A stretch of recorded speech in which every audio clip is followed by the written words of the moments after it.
You are live. Yes, we are. Hi, everybody. This is Mr. Brown. What's today's date? Today is Sunday, June. Well, it is June the 14th in the year of our Lord 2026. I'm Ric Flair, and I trust you're all doing pretty good. Let's get the guests on. Okay, first up is the paid up member of the Selfridges Appreciation Society. It is the Mega Geek himself, old Mega Muncher, Ian David Downs. Hello. Hello, here. Ian. Yes. How are you? Yes. I'm all right, matey. How you doing? Fair to middling. Yeah. Got a lot of stuff to talk about, I guess, on this. There is. On this stream. Yeah. Shame none of the panels turn up, but there you go. Ian, great to have you on. Shall we get the guys? Roll them out. Roll them out. Okay. Here is, folks, the channel's very own astromech droid. It is. What are you eating, by the way? As if we don't know. Okay, quickly do this. Look at this. Paul Dickinson numbers will spot. Became a YouTube member. Thank you, my friend. I salute your effort. Love the rainbow. Should we get the next guest on? I think we should. Yeah. Here is channel's very own astromech droid. It is Professor R2. Yo. Evening. Yes, I'm doing wonderfully. Yes. Good. And it is it's time for the World Cup. How is that? Oh. Is it buzzing in the States? Oh, very much so, especially so most everybody knows I do live in the Kansas area. So and recently we were in in fact earlier this week we were off seeing the Kansas City Royals baseball. Took the family out to see a game, and that was fun. But it's very close to the football stadium that we have here. That's American football, right? At Arrowhead Stadium. But they're going to be using Arrowhead Stadium, in fact, starting Tuesday for World Cup matches. So there's stuff all over the Kansas City Metro has been set up and done everything so they can accommodate all of those all of the extra people they're going to be in town for those World Cup matches. So we will see you next Tuesday then. Oh sure, yeah.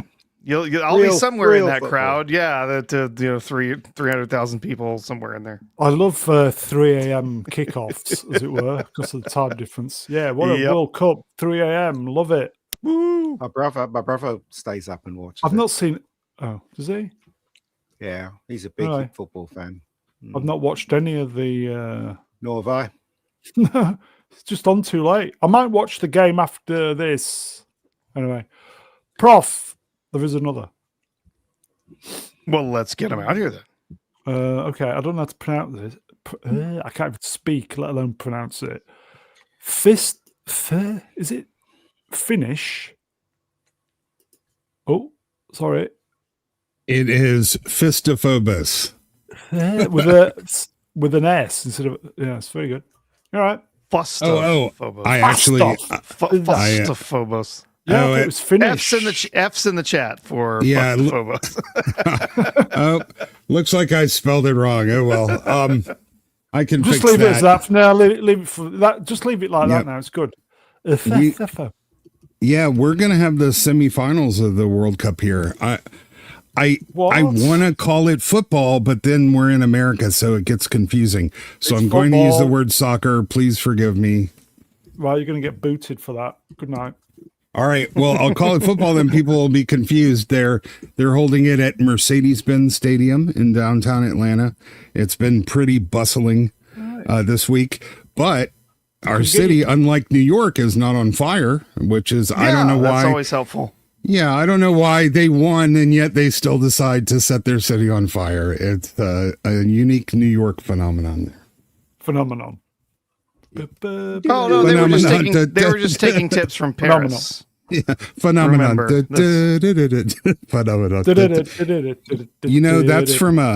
That's from a Swedish sex movie. Did you know that? Before Sesame Street. Oh, jeez. No, it was Muppets, wasn't it? No. Before that, though, the song actually comes from a Swedish documentary about. Yeah. I do know about young sex workers in Sweden, and they follow them around to like the saunas and the hot tubs and massage parlors, and so it's just interesting that that's where the Muppets got that tune from.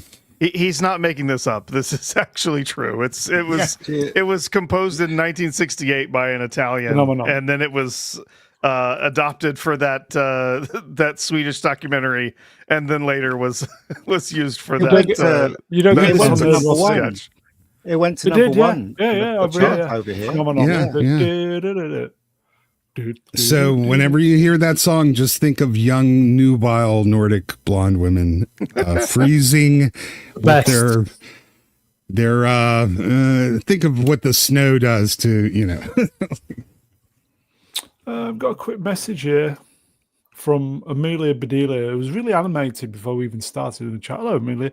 I agree with this. And you know what? If I could live my life again, I would sign up for national service. I think 2 years or 3 years in the military would be the best thing anybody can do. Bring back national service. Well, that would just create another sort of point of division, because some people would be required to sign up and others that have the benefit of living in your country would not have to be required. And that would create some animosity. Yeah. As I said, I think 2-3 years in the military. We haven't got one over here now, but I would do that if I could live my lifetime again. Yeah. Make a proper man of me. Wouldn't it, Ian? Didn't your tutor make a proper man of you? I made a proper man with guns. Anyway, okay. Boys, great to have you on. Chat, we can see you. Chat, we can see you. Evening. See, look, here you go. Welcome to Far Right with Amelia Bedelia on Far Right Alliance. Yeah. Anyway, I do believe we have a Professor R2 Super Chats. Range Will Spot, $5. Cheers, Prof. It's time for the World Cup. Let's go for the Super Chat. Go! Yeah, come on, folks. I don't like to beg or be persistent like other channels do. If you could help us out, I'd appreciate it, folks. Yeah. Real football, so they tell me. It is not soccer. By the way. Okay, oh yes, that was the Pope this week who made the the huge faux pas of calling it soccer, and everyone started getting really angry at him. He's American though, isn't he? Yes, he is. He's from Chicago. Yeah. So yeah, it's funny, but yeah, he called it soccer, and people all over Italy got furious. Tay 2000, mate. I'm pinching the pennies here, bro. We all are, mate. We all are. That's the problem. We all are. Yeah, that's what happens when you get an American Pope. Yeah, and a Labour Chancellor. Pope Leo. Oh, look at this. We'll get going eventually. Agent Alonzo Mosley, letters and numbers and letters wrenched. $5. Dance money. Thank you, my friend. Appreciate that. Thank you, my friend. We should roast Midnight Run at some point. It's such a good movie. It is. It's a fantastic movie. It's for free. Midnight Run is for free on YouTube if you watch it with ads. Anyway. Yeah, I just watched it a month ago, and it was every bit as entertaining. It's really fantastic. Yeah, fantastic movie. Okay. Looks like I'm walking. It's the last line in the movie. Anybody remember that? Obviously not.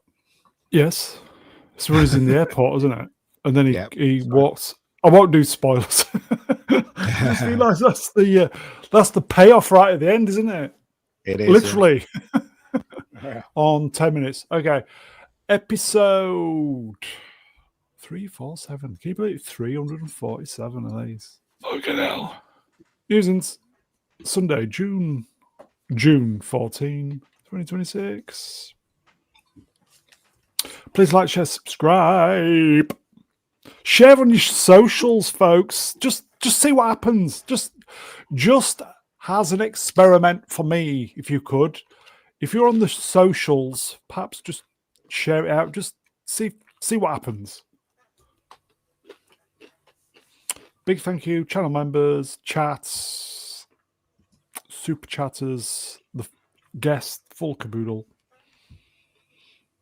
Okay, so I was going to see this movie this week, and then Ian kind of talked me out of it. I didn't do anything. Just gave my review. That was enough. Disclosure day. Are we doing spoilers?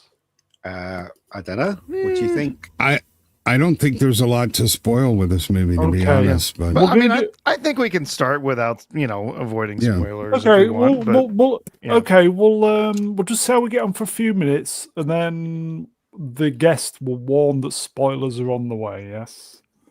Okay, so Spielberg Disclosure Day. Whom would like to go? Prof? Is that? No, Prof. Ian. Oh, Prof. Okay, yeah. No, Prof. No, Prof. I'll go first. I'll wait. Because Sister's got the hot take, and it's my channel. Yeah. So we did Price and I and Ian, who happened to pop in on Thursday evening, Friday morning your time. Got to talk about this at length, but I was pretty disappointed in this. I did not think this was that fantastic of a film. Don't get me wrong, there are worse movies out there, okay? There are so many worse movies out there, but it's just it feels like an incomplete film. Okay, it feels like there's something missing. Not only does it feel like there's something missing at the beginning, it feels like you start partway into the story. It also feels like you're missing something at the end. And I think the end is one thing that a lot of people have talked about being fairly disappointed in. Won't mention anything about, what happens in the story, at least not before we go into any kind of spoilers or anything later. But overall, I mean, the acting is okay. The CGI is not good. Okay. No. The actual story itself feels really sophomoric. It's very, very basic story. I was probably the most disappointed in that. It feels that there's nothing that feels complex. There's nothing that you're surprised by. It's just, I don't know. It does not come up to that level of being something that's super entertaining and engaging. And most of the time I felt like I was just like, okay, what's the next scene about? Because it just didn't feel like it was actually building on anything. It was just like, okay, we did this thing, and now we're going to do that thing, and now we're going to do this other thing, and now the movie's over.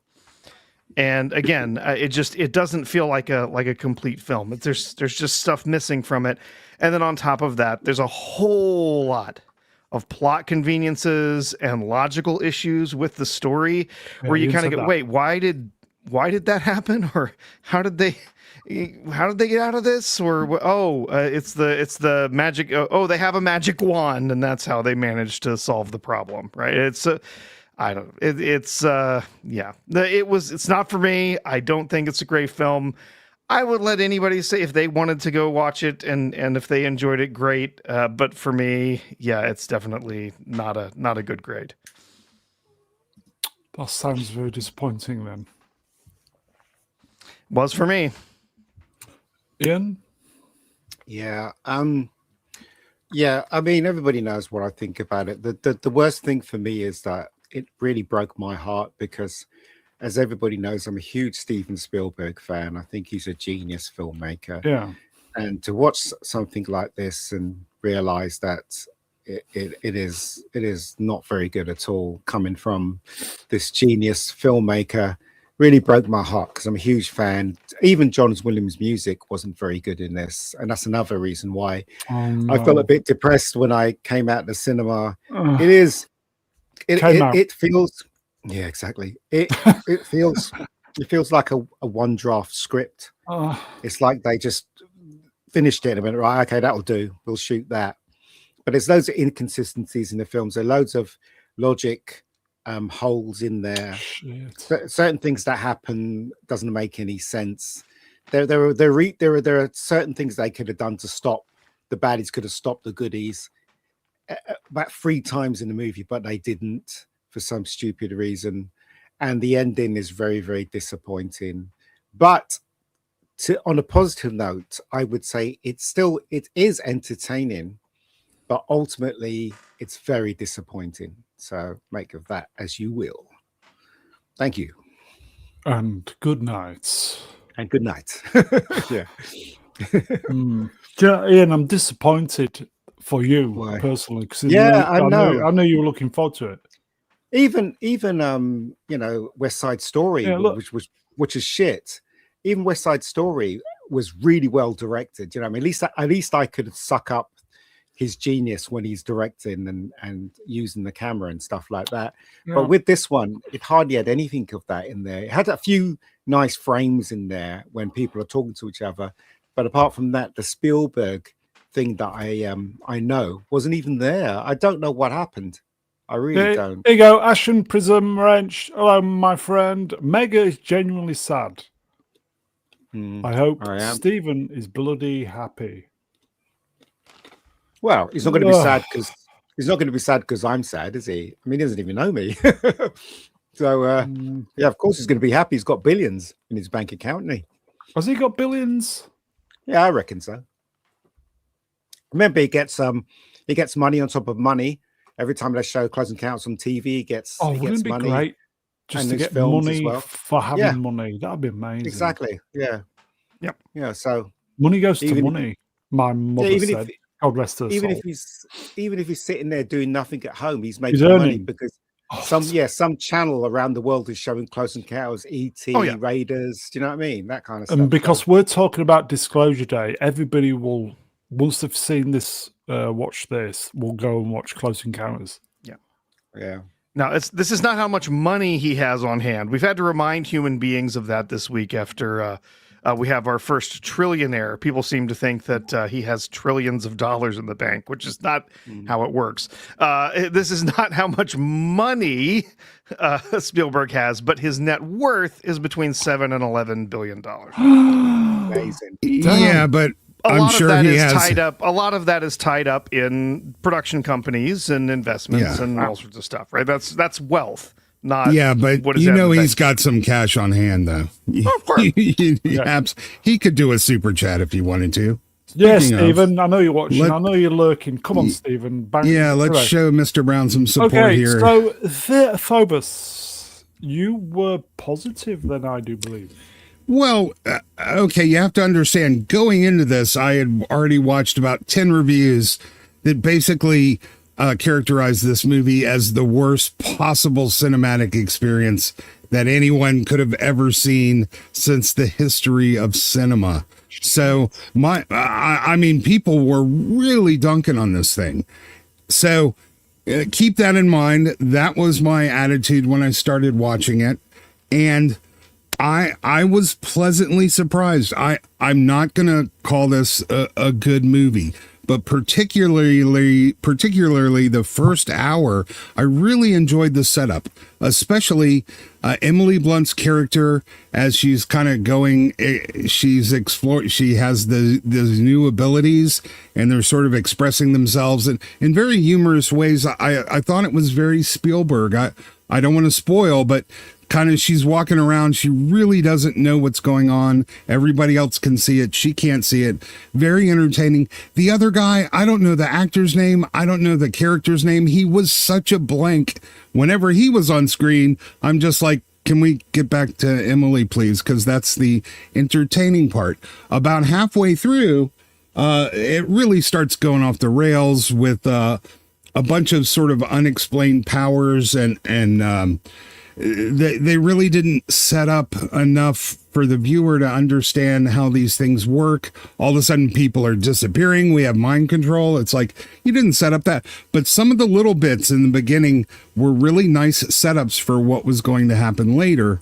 In the end, I said I didn't hate it. I'm not going to call it good. I think it's definitely worth watching on streaming or maybe in a matinee. I wouldn't pay to go see this in IMAX, but on $5 day. Now, it does drag along in the middle. It gets to be a little bit slow. I didn't really like the guy character, and Bono's daughter plays his girlfriend. She was kind of irritating. But I will say I was also... this movie did not benefit from the hype and the discourse surrounding it. And it doesn't benefit from the title. What this is like the best X-Files movie we should have gotten 20 years ago. It's not to do about disclosure. It has more to do. It's like Close Encounters again. And I really enjoyed the journey of the people trying to figure out what was going on. There were certainly a ton of plot holes, some Deus Ex Machina. There was some classic Spielberg moments with personality and much of the camera positioning and framing I enjoyed. I thought it was very well filmed.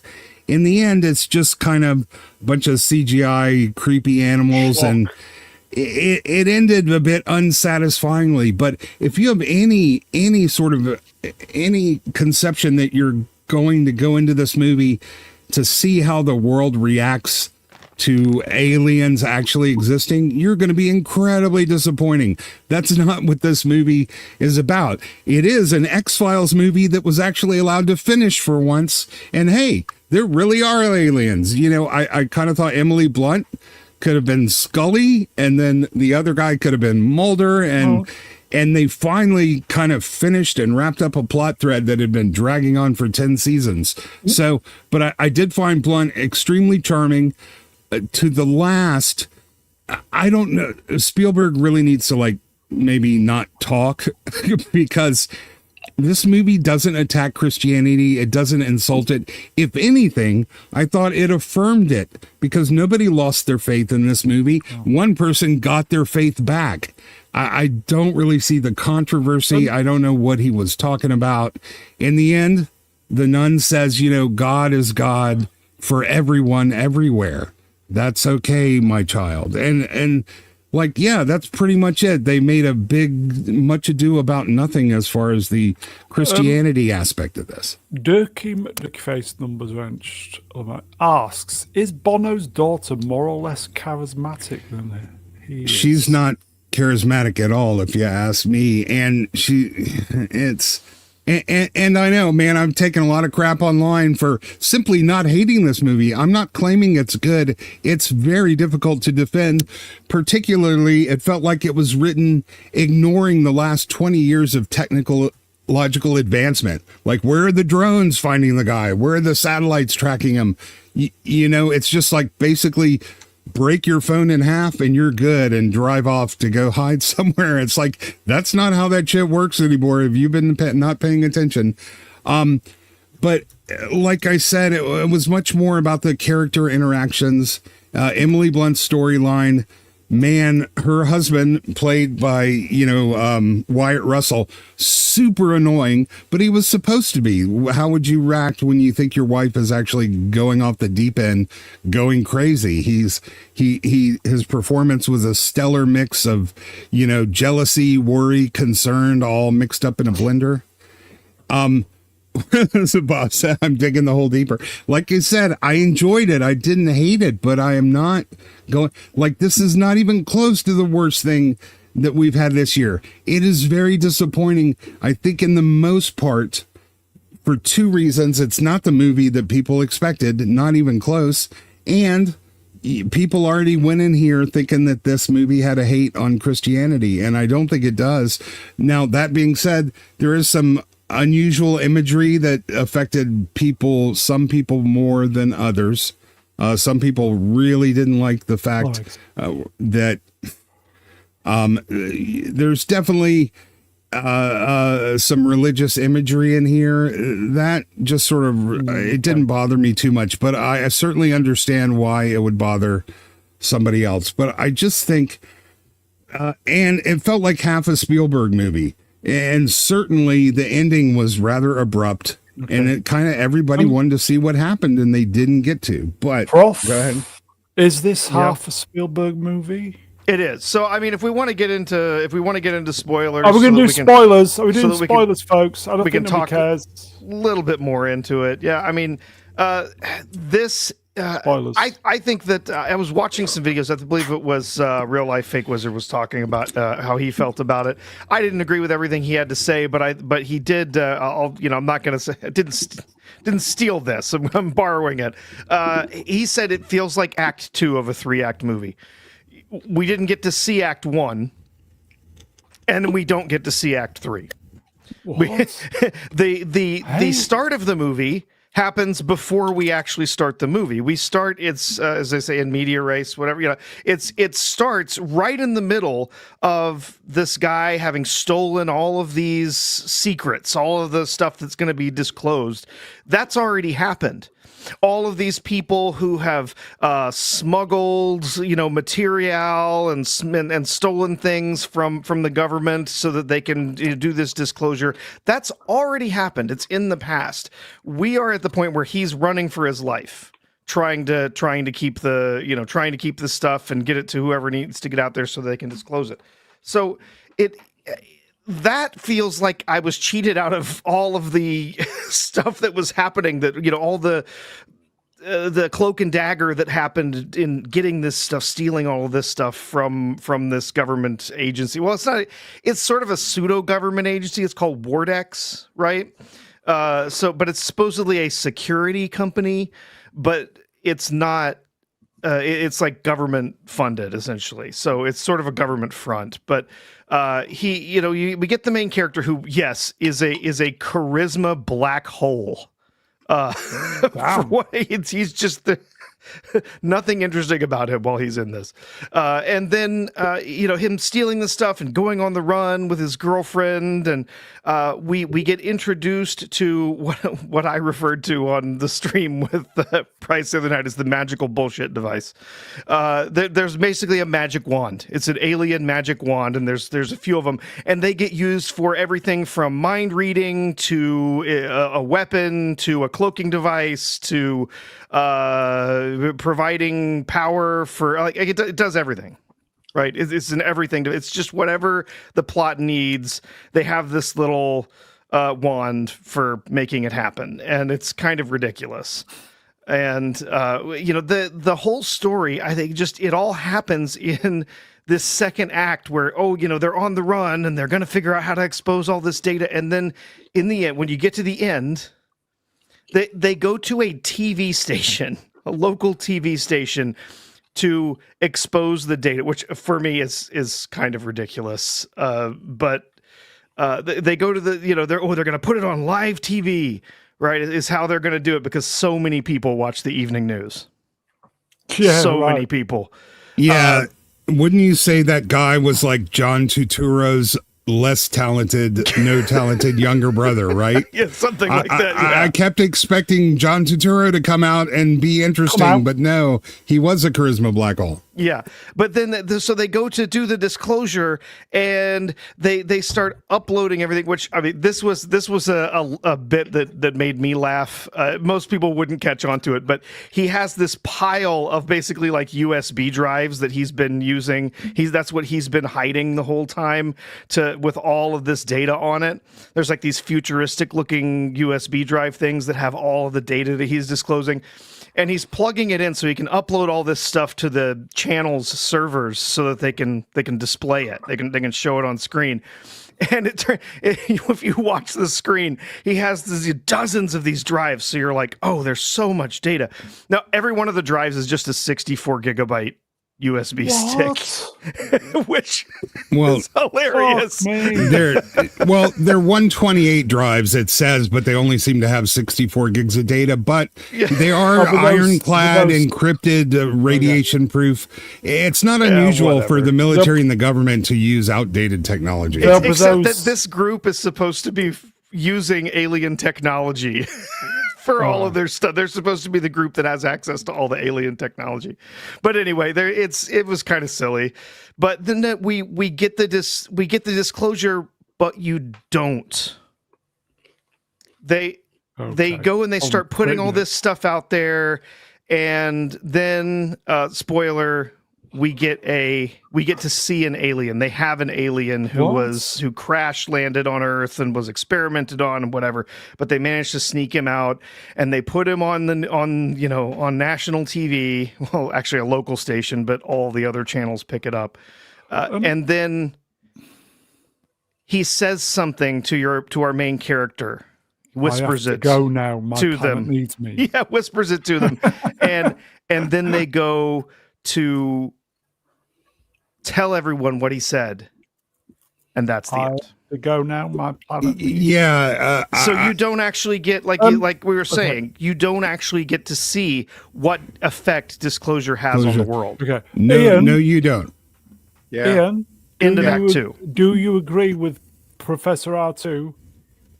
Yeah, I do. I'll tell you one funny thing. When I was in the cinema with my friend, and when the alien whispered to both of them at the ending, we both said, "You're fucked."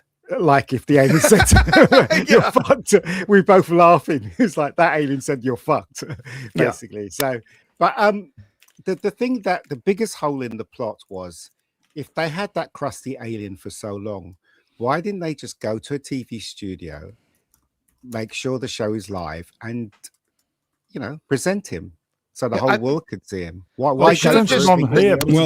Yeah, they should have just rolled up to the windows behind the Today Show, right? Yeah, the live behind, and just roll him up there and open it and have him stand up and wave. Because this is the best way to do it.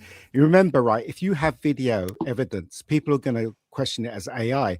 But if you turn up in a crowded place with thousands of people, and it's broadcasting live, it's undisputable.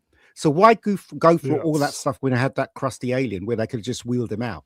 Didn't make it. The whole film didn't make it. And clearly, another thing is this script was written well before AI. There's no hint at all anywhere in this that they're using any kind of advanced AI. When you say, not AI, the film. It really, they did have an in-story explanation. It wasn't very good, but clearly, like, the main concepts of this movie were thought up of kind of before even, I think, the internet became our major source of news. But they did say the alien had a plan. They needed to drop it all at once for some reason. And the alien looked exactly like you would think if the Close Encounters alien had aged 80 years. Like it really did. It looked like an alien version of Grandpa. Yeah, it was kind of ridiculous. But Okay. There are a couple things. Like, I think the movie asked some really legitimate questions and explored: Are we really ready for the truth? You have the side that says the truth doesn't belong to this small quasi-government agency. Do people deserve to know? And then the other side are saying, and they have legitimate points that humans aren't ready for this kind of knowledge. Okay. We're barely holding on as a society as it is. So instead, the movie ultimately obviously comes down on the side of disclosure, but it is an interesting question to ask. Is humanity really ready for that truth?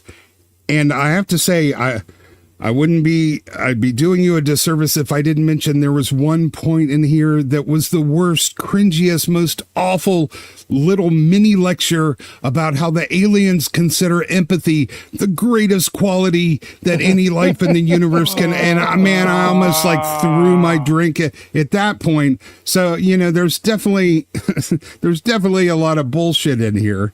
But like I said, I was hooked enough I didn't mind it beginning in Act 2. It definitely starts in media res. But the way it ended was really abrupt, and they needed to at least kind of consider some of the ramifications. Again, like I said, it ignores the last 20 years of technological innovation. And that's I think he's probably been sitting on this idea for decades.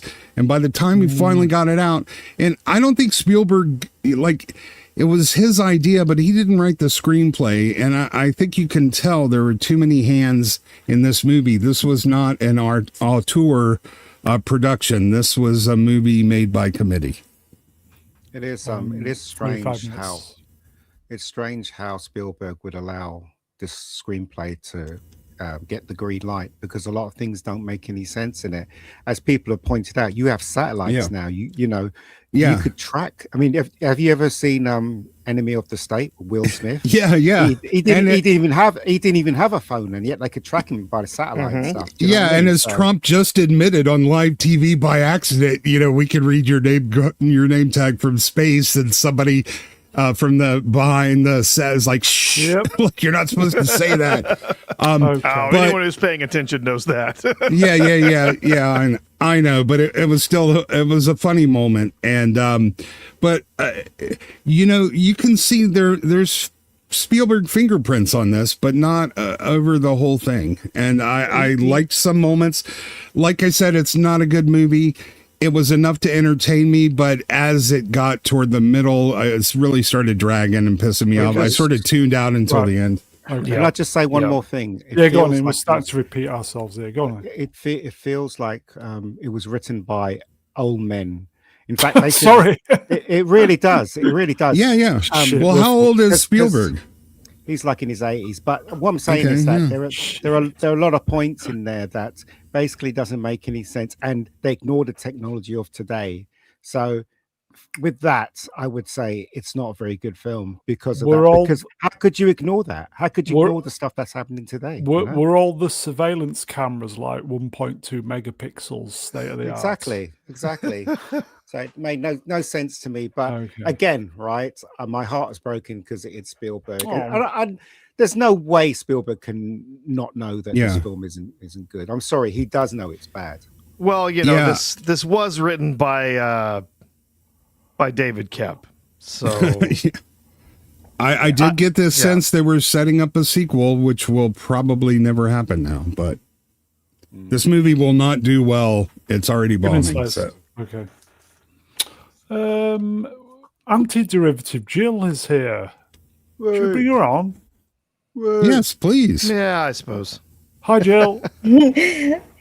Hi, I'm so sorry that I am 40 minutes. You're right. I was on late with Lance, and I didn't want to cut that short, and because I really love For All Mankind, and for that reason, I was hoping for this to be good. I love Contact. I love things like that. I love interacting with new alien life. Are we alone? What does it mean? And all of that kind of thing, but it just sounds like a lot of people don't like this, and that it's just so sad because this is what I wanted. I love having science fiction movies, and if this doing poorly reduces the amount of good sci-fi we get. I mean, we did have Project Hail Mary, which was a good example of sci-fi. Yeah. So that's the comparisons. I would say there is good news here. This is not a science fiction film. Oh, yeah, it's really not. No. Okay. This is okay. No, there's no science in here at all. Oh. It's basically magic. Yeah, it's a fantasy movie. Yeah. Oh. Weird. Yeah. Okay.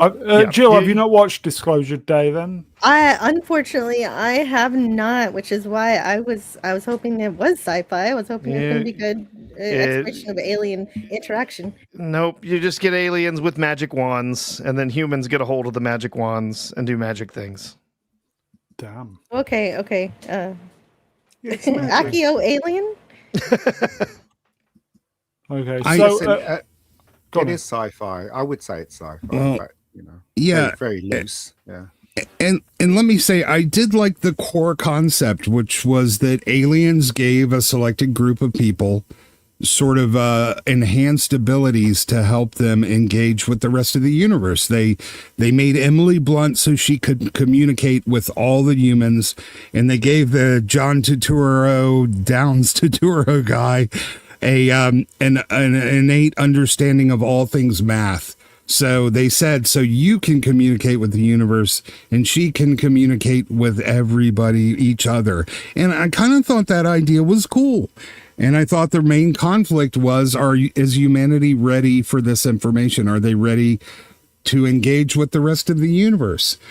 And then they have to ruin it by saying, well, do you have enough empathy? And then I'm like, fuck you. No, but it wasn't, look, as far as I can tell, right, it was in the film at the ending, we were in the brink of World War III, and the aliens. Oh, yeah, now when the aliens came and they showed all that film, that suggests at the ending that World War III was halted because of exposure. Yeah, and they gave no reason why the war, the set. There was none of that set up. Very naive. That was pretty annoying. Yeah, yeah. The script is very naive. Yeah. Yeah, so it only did 10 million today. Obsession did 5 million. Scary Movie did 4. That's just for today. I'm looking at the totals. It's not doing very well. Okay, so people have seen it. Recommend it, yes or no? Or are we doing marks? We can do marks and recommend. Okay, quickly then. So marks out of 10, Ian? 4. Ooh. Prof. Ouch. Ooh, I'm not. Wouldn't go that hard, but yeah, this is probably a 6 out of 10. I wouldn't recommend. Not for theater money. Maybe if you want to catch this on streaming later, but not for the theater. This is Phobius. I was thinking 6.5 or 7 if you really like Emily Blunt. IGN 7. No, a qualified 7, but I'm leaning more of a 6.5 with some interesting points. It's definitely, there's nothing in here that needs to be seen in the cinema, so I would definitely consider it a good streaming movie, and that way you can skip the parts that are boring you. But if you have a $5 day at the movies, it might be worth checking out. Jill, marks out of 10. Obviously, since I haven't seen it, I can't really rate it. Just educated guess. Just bullshit. An educated guess, I'd probably give it a 5, just because it asks one of the most interesting questions. Yeah, sure. It asks one of the most interesting sci-fi questions, and if it doesn't, that's not compelling enough, then they've totally dropped the ball. They just it costs 200 million. You don't see that on screen, and it's only up to 92 million worldwide today. This should have excited all of the conspiracy people to go see it. Like, this should have pandered to them hard. Yeah, you do not see that money on screen. In fact, some of the CGI in this are CGI animals that are some of the worst nightmare fuel CGI I have seen on screen in a long time. Yeah, it's terrifying. Terrible.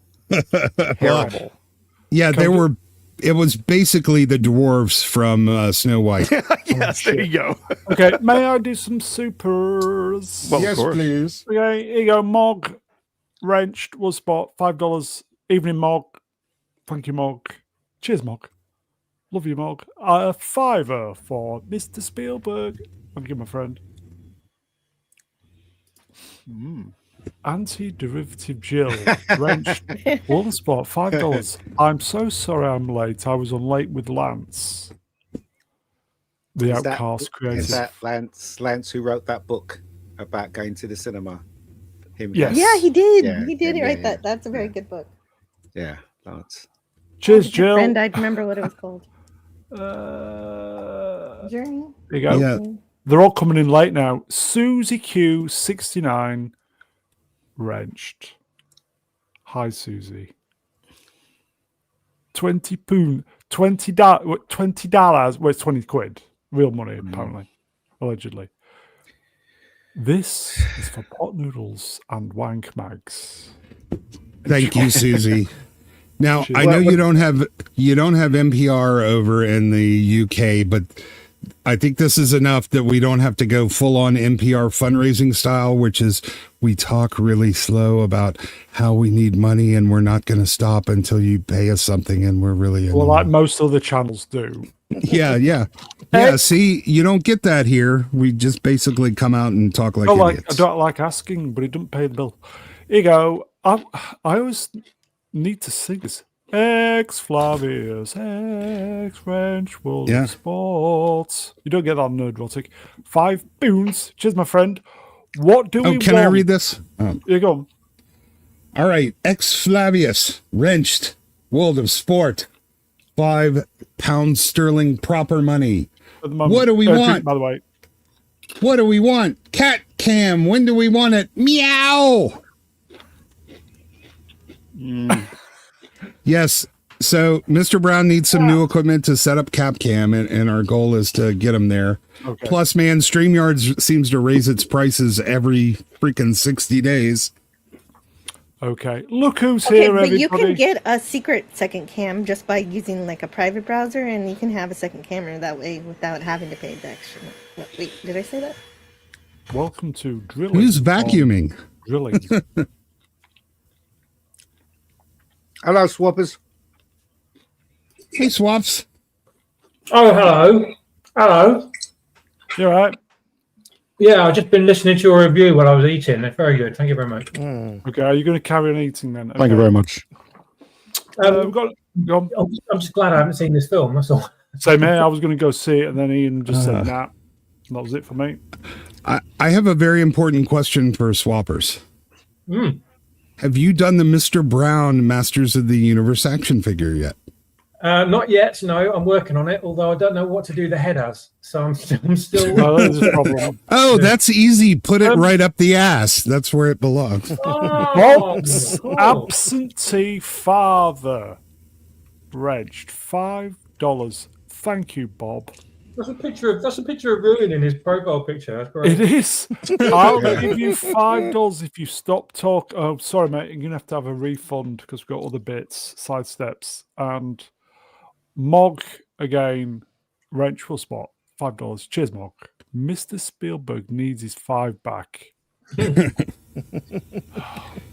You're all disappointed, aren't you? That Spielberg is gone, hasn't he? Well, he's 80. Has he I mean, gone? how What's long? that got to do with anything? How long do you expect a person to maintain the peak of their creative abilities? It's always been creativity is never been a permanent asset. It's always fungible. So, man, look at the bands we like. You always go back and play their first, couple of albums. Rolling Stones have like 250 albums out now, but you only listen to the first 5. Here you go. Atwell's Otters. Hello, Haley. $5. Thank you, Haley. Price does what's PBS? Public Service. Is that Public Broadcasting Service? That's a US thing. Oh, I'd love to go and join on Price's channel, but it's just too late on the night for me. By the way, cheers, Haley. Shall we move on before everybody goes? Well, myself included.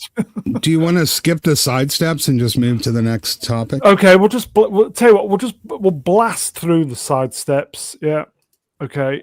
Spielberg's Disclosure Day opens with 92.9 million at global box office. Production budget 115 million. Marketing budget 80. Is it going to make a profit? No. Nope. Well, when they sell it to a streamer, it will, but not what they expected or hoped for sure. It will not make a profit in the theaters. No. Yeah. Not in the box office. Okay. But they've already, even before it went in the theaters, they've already sold it to the streamers. So they know how much they've money sold it they're to somebody. getting, Yeah, okay. We're all moving on. Okay. Spielberg's Disclosure Day, fresh, Rotten Tomatoes, 83%. Well, Rotten Tomatoes is not fresh, it's rotten.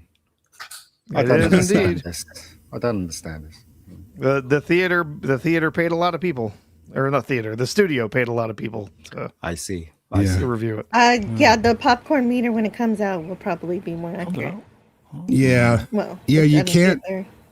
You cannot trust this thing. It's been documented that the studios buy reviews from certified Rotten Tomato reviewers. It's meaningless. The only reason it matters is because people still use it. Okay. This was Empire magazine, a masterfully executed sci-fi conspiracy thriller. No. Okay, then. I like the movie, and I would argue with that. Like, no, nothing masterful about it. It just had some interesting character moments that I enjoyed. Here you go. I'll do this for comedic value. Wrench, please donate to fund the Mr. Brown masturbation challenge. Don't need to. I'll do it for free. Okay, let's move on then. Someone in the chat asked if they did a popcorn bucket for this, and I wanted to answer yes, they did. There is a popcorn bucket for this movie. It is one of the worst popcorn buckets I have ever seen. It is a stag with a cardinal sitting in the antlers. And the back of the stag's neck opens up to put your popcorn in it. It is one of the worst popcorn buckets I've ever seen. You know what? I think probably the worst thing about this movie is Spielberg made the movie. He would have watched it and he would have thought it was okay. No, I think Spielberg knows it's a pile of shit. Basically, he does. Yeah, and for some reason, look. My little brain, right, is telling me this. None of this makes any sense. Spielberg would never direct a film from a first draft script, and let's face it, that was a first draft script, and he knows. There's no way he could not know this film doesn't make any sense. There's something going on here, which I don't know what's going on. Yeah, that's what my instincts tell me. Yeah, listen.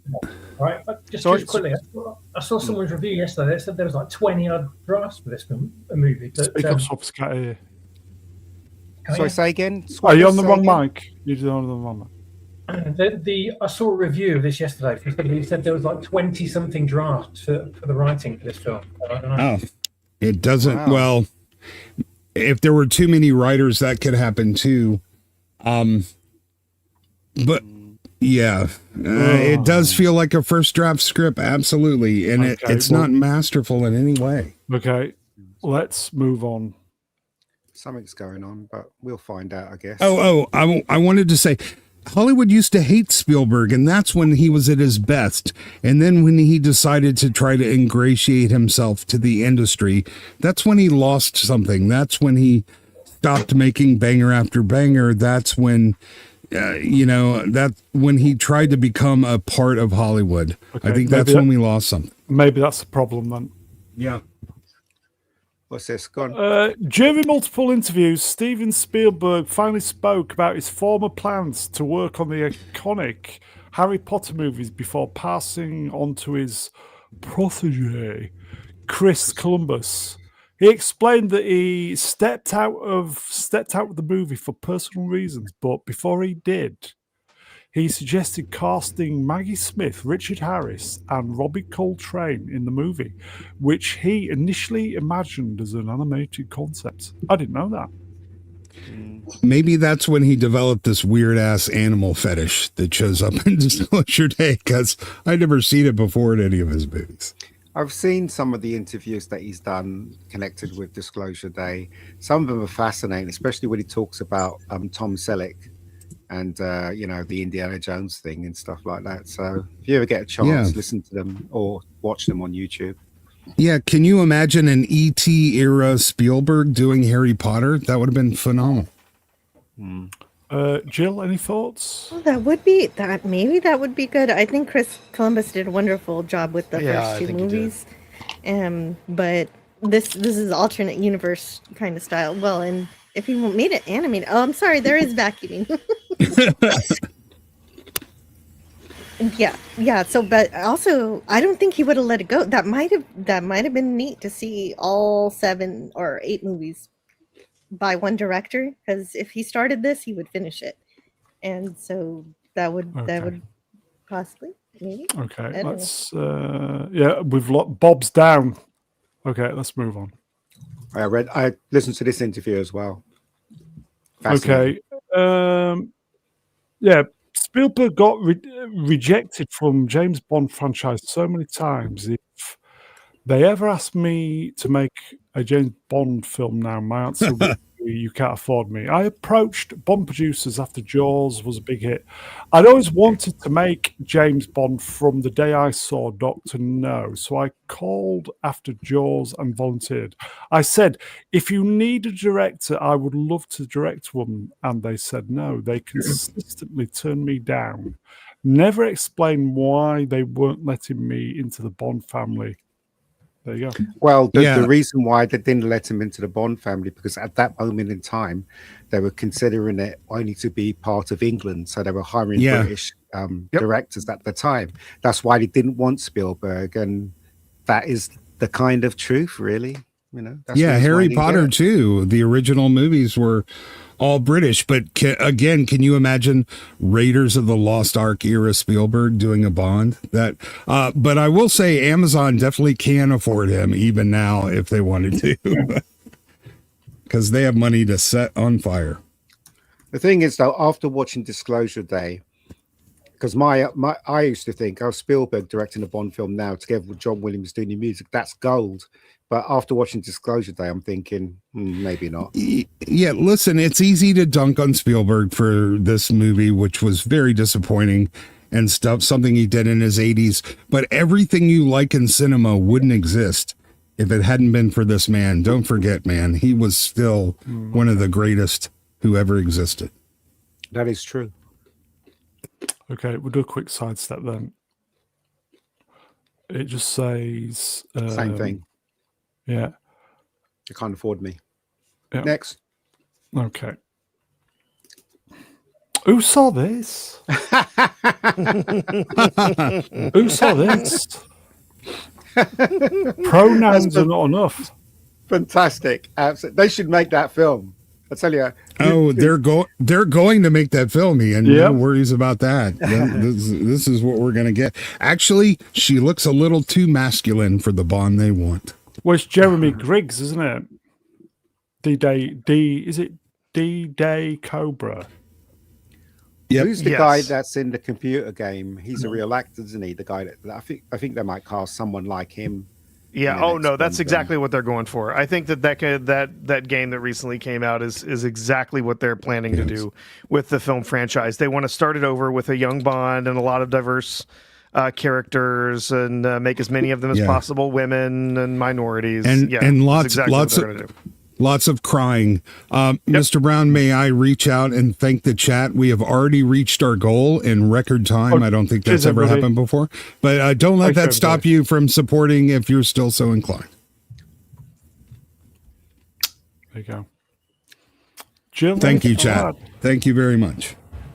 Anything to add with pronouns are not enough? Oh no! This is a good joke, I guess. I don't. Actually, it should say 100 different pronouns are not enough. We need 150.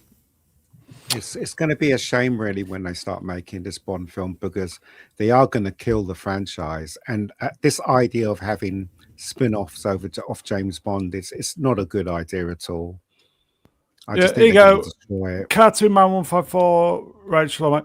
Watched. Yeah, I did as well. Watch Plutz and Mauler play 007. It was fucking. It did look shite. I'm just hoping it's not an accurate joke.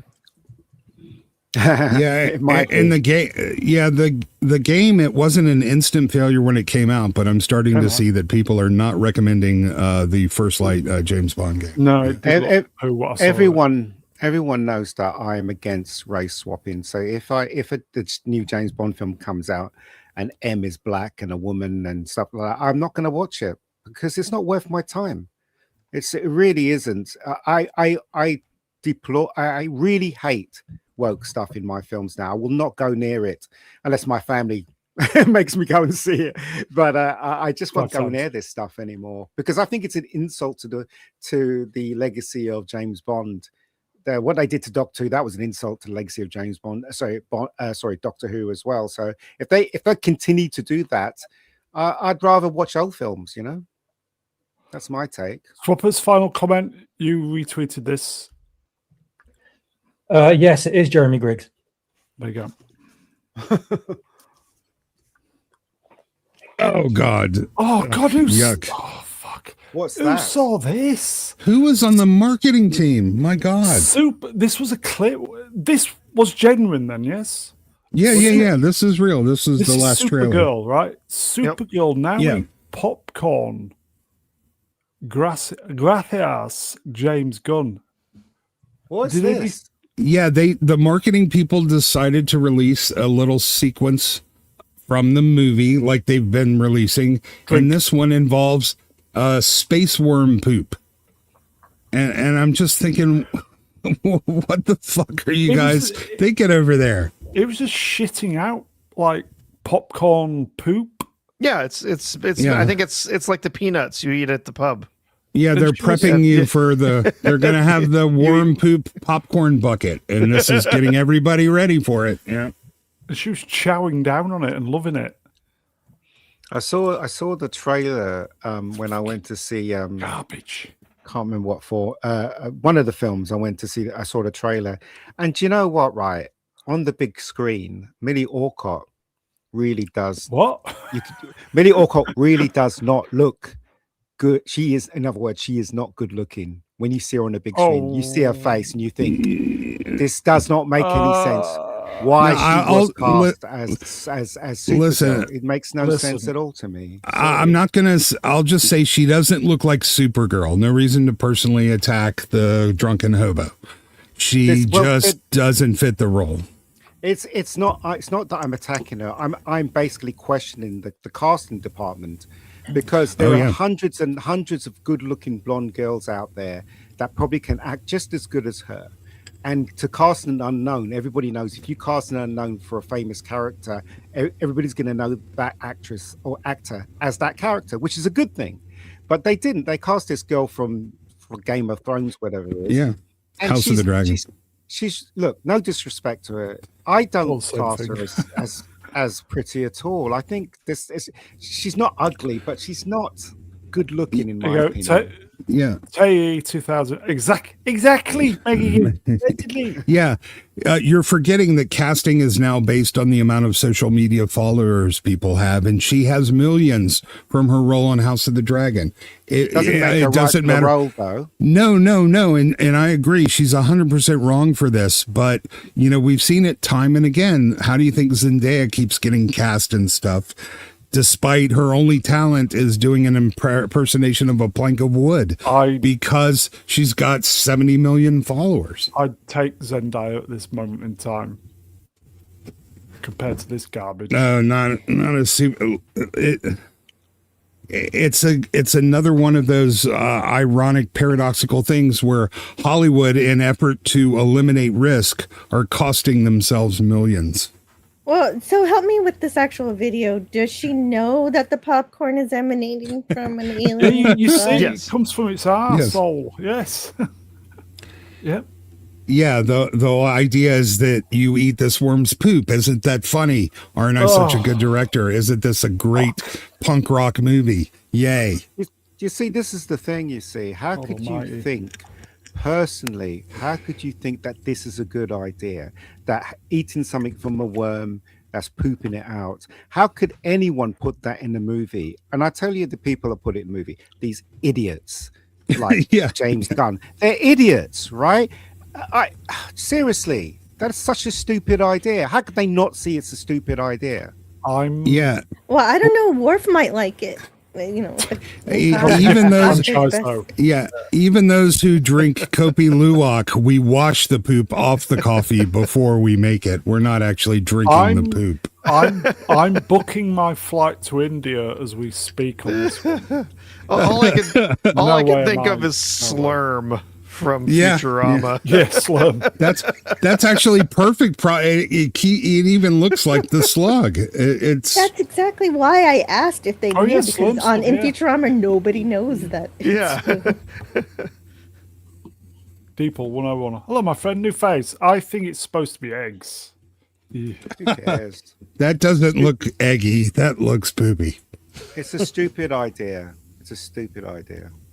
Oh, and Futurama had you covered for that too, the poppers. Yes. That's probably what it is then. Okay, let's move on. It's just... Okay, That's- this is somebody who's been playing with AI Yeah. to try and make the Superman Yeah. suit look better, and I'm kind of half digging this. What do we think? Totally Well, he digging it. definitely looks more Supermanish, right? Yeah. Totally digging it. It works. Why isn't he wearing a suit like that? Because they have to have him in a baggy suit because, masculinity bad, patriarchy bad, men bad. Is that J.J. Abrams on the left in background? What I thought when I first saw it as well. It's bad when somebody with AI Yeah. or Photoshop or whatever is making better than Hollywood's giving us. What do you think, Swappers? It's not perfect, but it's damn sight better than what they gave us in the movie. Just a couple of little enhancements here and there, and it'd be absolutely spot on, I think. Absolutely. Yeah, Neural Derp did an AI trailer for the Odyssey with proper casting, and it was fantastic. Have you seen that? Negative. Jill? It's definitely worth watching. It's more traditional, and what's wrong with that? It's got to be, I want to see Superman. I want to see a hero. That's exactly the problem. In these people's eyes, tradition is bad. Tradition is the patriarchy. They have to fix it, and they have to explain to us why we've been bad this whole time for liking it. That's right. I still don't think Corn Sweat's bad Superman. It's just the material. Yeah. Just everything that the poor guy is being served is substandard. Yeah, the camera lenses aren't helping him either. They make his face look a little bit wrong because they're always shooting him close up with a wide angle, like, the iPhone. I like what John said out there. John 1Z1. This. Yes. John. Hello, John mentioned there are 10-minute AI movies floating around out there. You better than anything coming. Yeah, better than anything coming out of Hollywood. Yeah. Yeah. Oh my They're not god. helping themselves, Hollywood, are they? No. Bye, Franco. I guess Bye, you've got to Franco. leave. Franco. Even if chat is dropping, I'm dropping. Even with Hollywood has access to AI, they're still just shite. Everything's just garbage. Well, they've got access to it, but no one will let them use it, except for specific places where they can hide it. Right? Yeah, you really get in trouble in Hollywood if you're using it for certain stuff. Anyway. I'm sure all the writers for all these crap projects are desperately leaning on AI now. Oh, absolutely. The writers are, yeah, because they can hide that. They can pretend that they're not using it. But yeah, if you're actually putting it in a film or something like that, visually, people get really, really upset. What does James Gunn think if he sees that? I bet he's seen it. What is he thinking? Oh, he's thinking, I can't wait to watch that dude fuck my wife.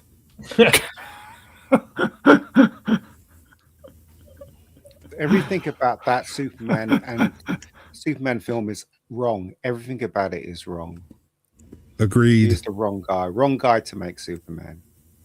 Totally. Wrong guy to direct it as well. Yeah. Who would? Ian, you'd be good, wouldn't you? I think listen, if I was in charge and I was the producer of the next Superman or this one, I would have got Mel Gibson to do it. I think Mel Gibson's a we've said that director. before. Yeah. Yeah, better director than an actor. He really knows how to direct. Him and there's a couple of other people I would hire as well, but Mel Gibson would be on the top of my list. But Hollywood doesn't like Mel Gibson. They hate him. So, yeah. Okay, I like bombshell. Let's go then. Spider-Man. New poster, Spider-Man, brand new day, July 31st. I think Esther said that this is gonna. I remember you saying this, Esther, that this probably would be the worst one out of the one. So I'm expecting it not to be good, but I am looking forward to seeing it because I'm a huge Spider-Man fan. Yeah, I don't think it's going to be better just because very few things we're getting have been better than what came before, but still may be worth watching. I too love Spider-Man, and my whole family does. Yeah. I'll be there to see this. I don't have a lot of faith in it being as good as some of the previous ones. It looks like, just to me, I see them shoving in one character after another, just cramming it full. It's the same thing that happened with Spider-Man 3. With the Sam Raimi films, like, oh, nope, we got to get this character in, we got to get that character in. Oh, no, we need to add this thing in there for this new spinoff movie. No, we got to add this thing in there to tie it into the MCU, and it's just going to keep going in like that. And I don't know. I'm hoping it's good. The other Spider-Man films have been good, but there's just some clues here that maybe this is going to be a bit of a mess this time. Jill, any thoughts? You going to watch this? I'm going to watch it. I do like Spider-Man too. So, they're always having some kind of day lately. But hopefully, this is going to be kind of, isn't it, after the after effects of him not existing and now he exists. So I think that's intriguing. Yeah. First, it was just going to be, Spider-Man and the Punisher. Then they added the Hulk in there. It's way too overcrowded. Then they realized, we need more women in here because we don't have enough women. And they're continually adding stuff to this. And I'm tired of the ensemble movie. I want to see a movie where my hero gets to be the hero. Good luck with that. I hope for that too. Yeah, Fat Lava has a prediction. And is it pain? Kind of. Fat Lava, numbers wrench, what's what, my friend? It's not Spider-Man. I was going to say, it's not Spider-Man. It's some broken hero, accepting that Mary Jane hates him. That would be consistent with what we've been getting. She doesn't hate him. She doesn't remember him. Yeah, she doesn't know him. Yeah. And she's with some other guy now, according to the trailer. And that's MJ, not Mary Jane anyway. So exactly. I was hoping that Sadie Sink would be the real MJ because she's got red hair and stuff, but no, we can't have that because we wish it, right? So there you go. Yeah, every movie these days just seems to be a trailer for the next movie instead of being a movie in and of itself. Typing. Okay. Shall we move on then? Are we all going to see it? I am. Yeah. Yeah. I don't think it'll be an India job for me. I think I'll probably go see it. Yeah. In the daytime. Well, none of them should be an India job, really. If you're a reviewer, you should really see it the way it's meant to be seen, and then you can criticize it for seeing it properly. Supergirl. Yeah, if you're going to go and see Supergirl, go to the cinema. If you see it in a cam version, they're making it very difficult for me to want to go. Yes. I knew it was going to be bad. Yeah, I know, but it's making it very difficult for me or anybody, to be fair. And Ian, you talk about the way they're meant to be seen thanks to Netflix. They're actually meant to be seen on your phone while you're doing something else. That's how they make and film everything. That's why we have the piss filter. Well, not this one. Drink, everybody. This one's made for the cinema. Any film that's in the cinema, you should watch it in the cinema because first time experience is obviously the one, isn't it? It's the best way to watch it. So, and that's the best way to criticize it. Except Supergirl should only be watched on your older Android phone while you're sitting on the toilet. Well, we don't know. In its defense, we don't know because we haven't seen it yet. We haven't seen it yet. That's true. So the cat's getting very agitated at all this Supergirl talk. I'm offering my prediction. Sorry. Jill? The cat. The cat. The cat. I was just getting excited. Okay, drink everybody. Let's move on. Jacko. Michael crosses 900 mil at the global box office. Production budget 200 mil. Good, because it was a good film. Shimon, motherfucker. It wasn't great, but it was highly entertaining for what it was, and I recommend it. Listen, this is one of these films you should see in the cinema because of the music and because of the dancing, and it's very well lit as well. It's not got a piss filter on this at all. Allegedly, as you would say, allegedly. It's really good, I think. So, I think it's 912 something. They actually took the original singing from Michael and sort of combined it with the guy singing to create sort of a unique voice that had characteristics of both.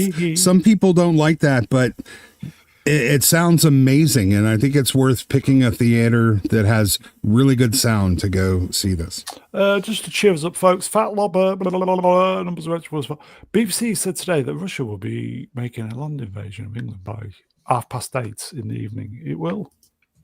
Don't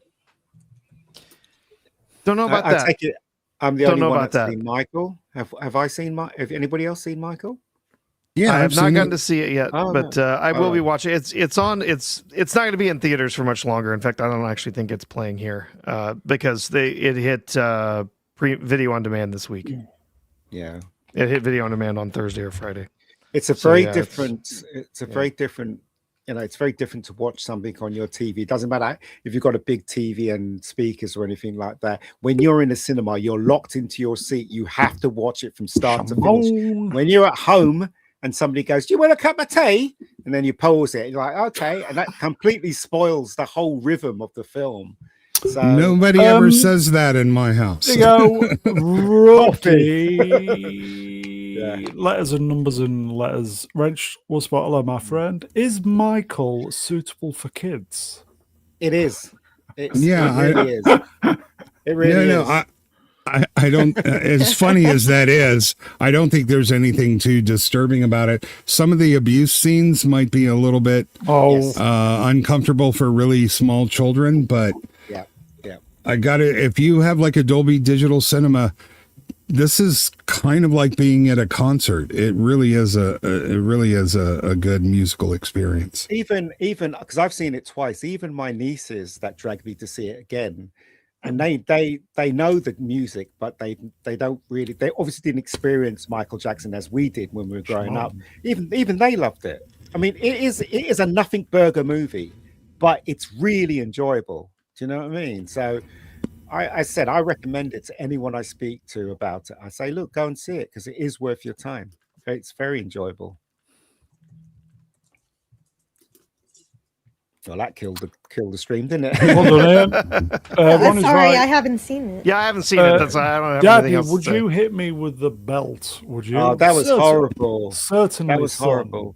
The reason why that was horrible to me is because that's what my dad used to do to me when I was a kid. You know, he ruled our family, with the belt and clipped around the head and all that nonsense. He was, So, but the thing is, though, my dad never did it. He did it out of love. Do you know what I mean? It wasn't like he was. Well, it's different time. Different time. Yeah, exactly. So, but that's the thing. So when I was watching those scenes in Michael Jackson, it really did get to me. So, but that's just me. And he didn't force you to get into an ensemble band. Yeah.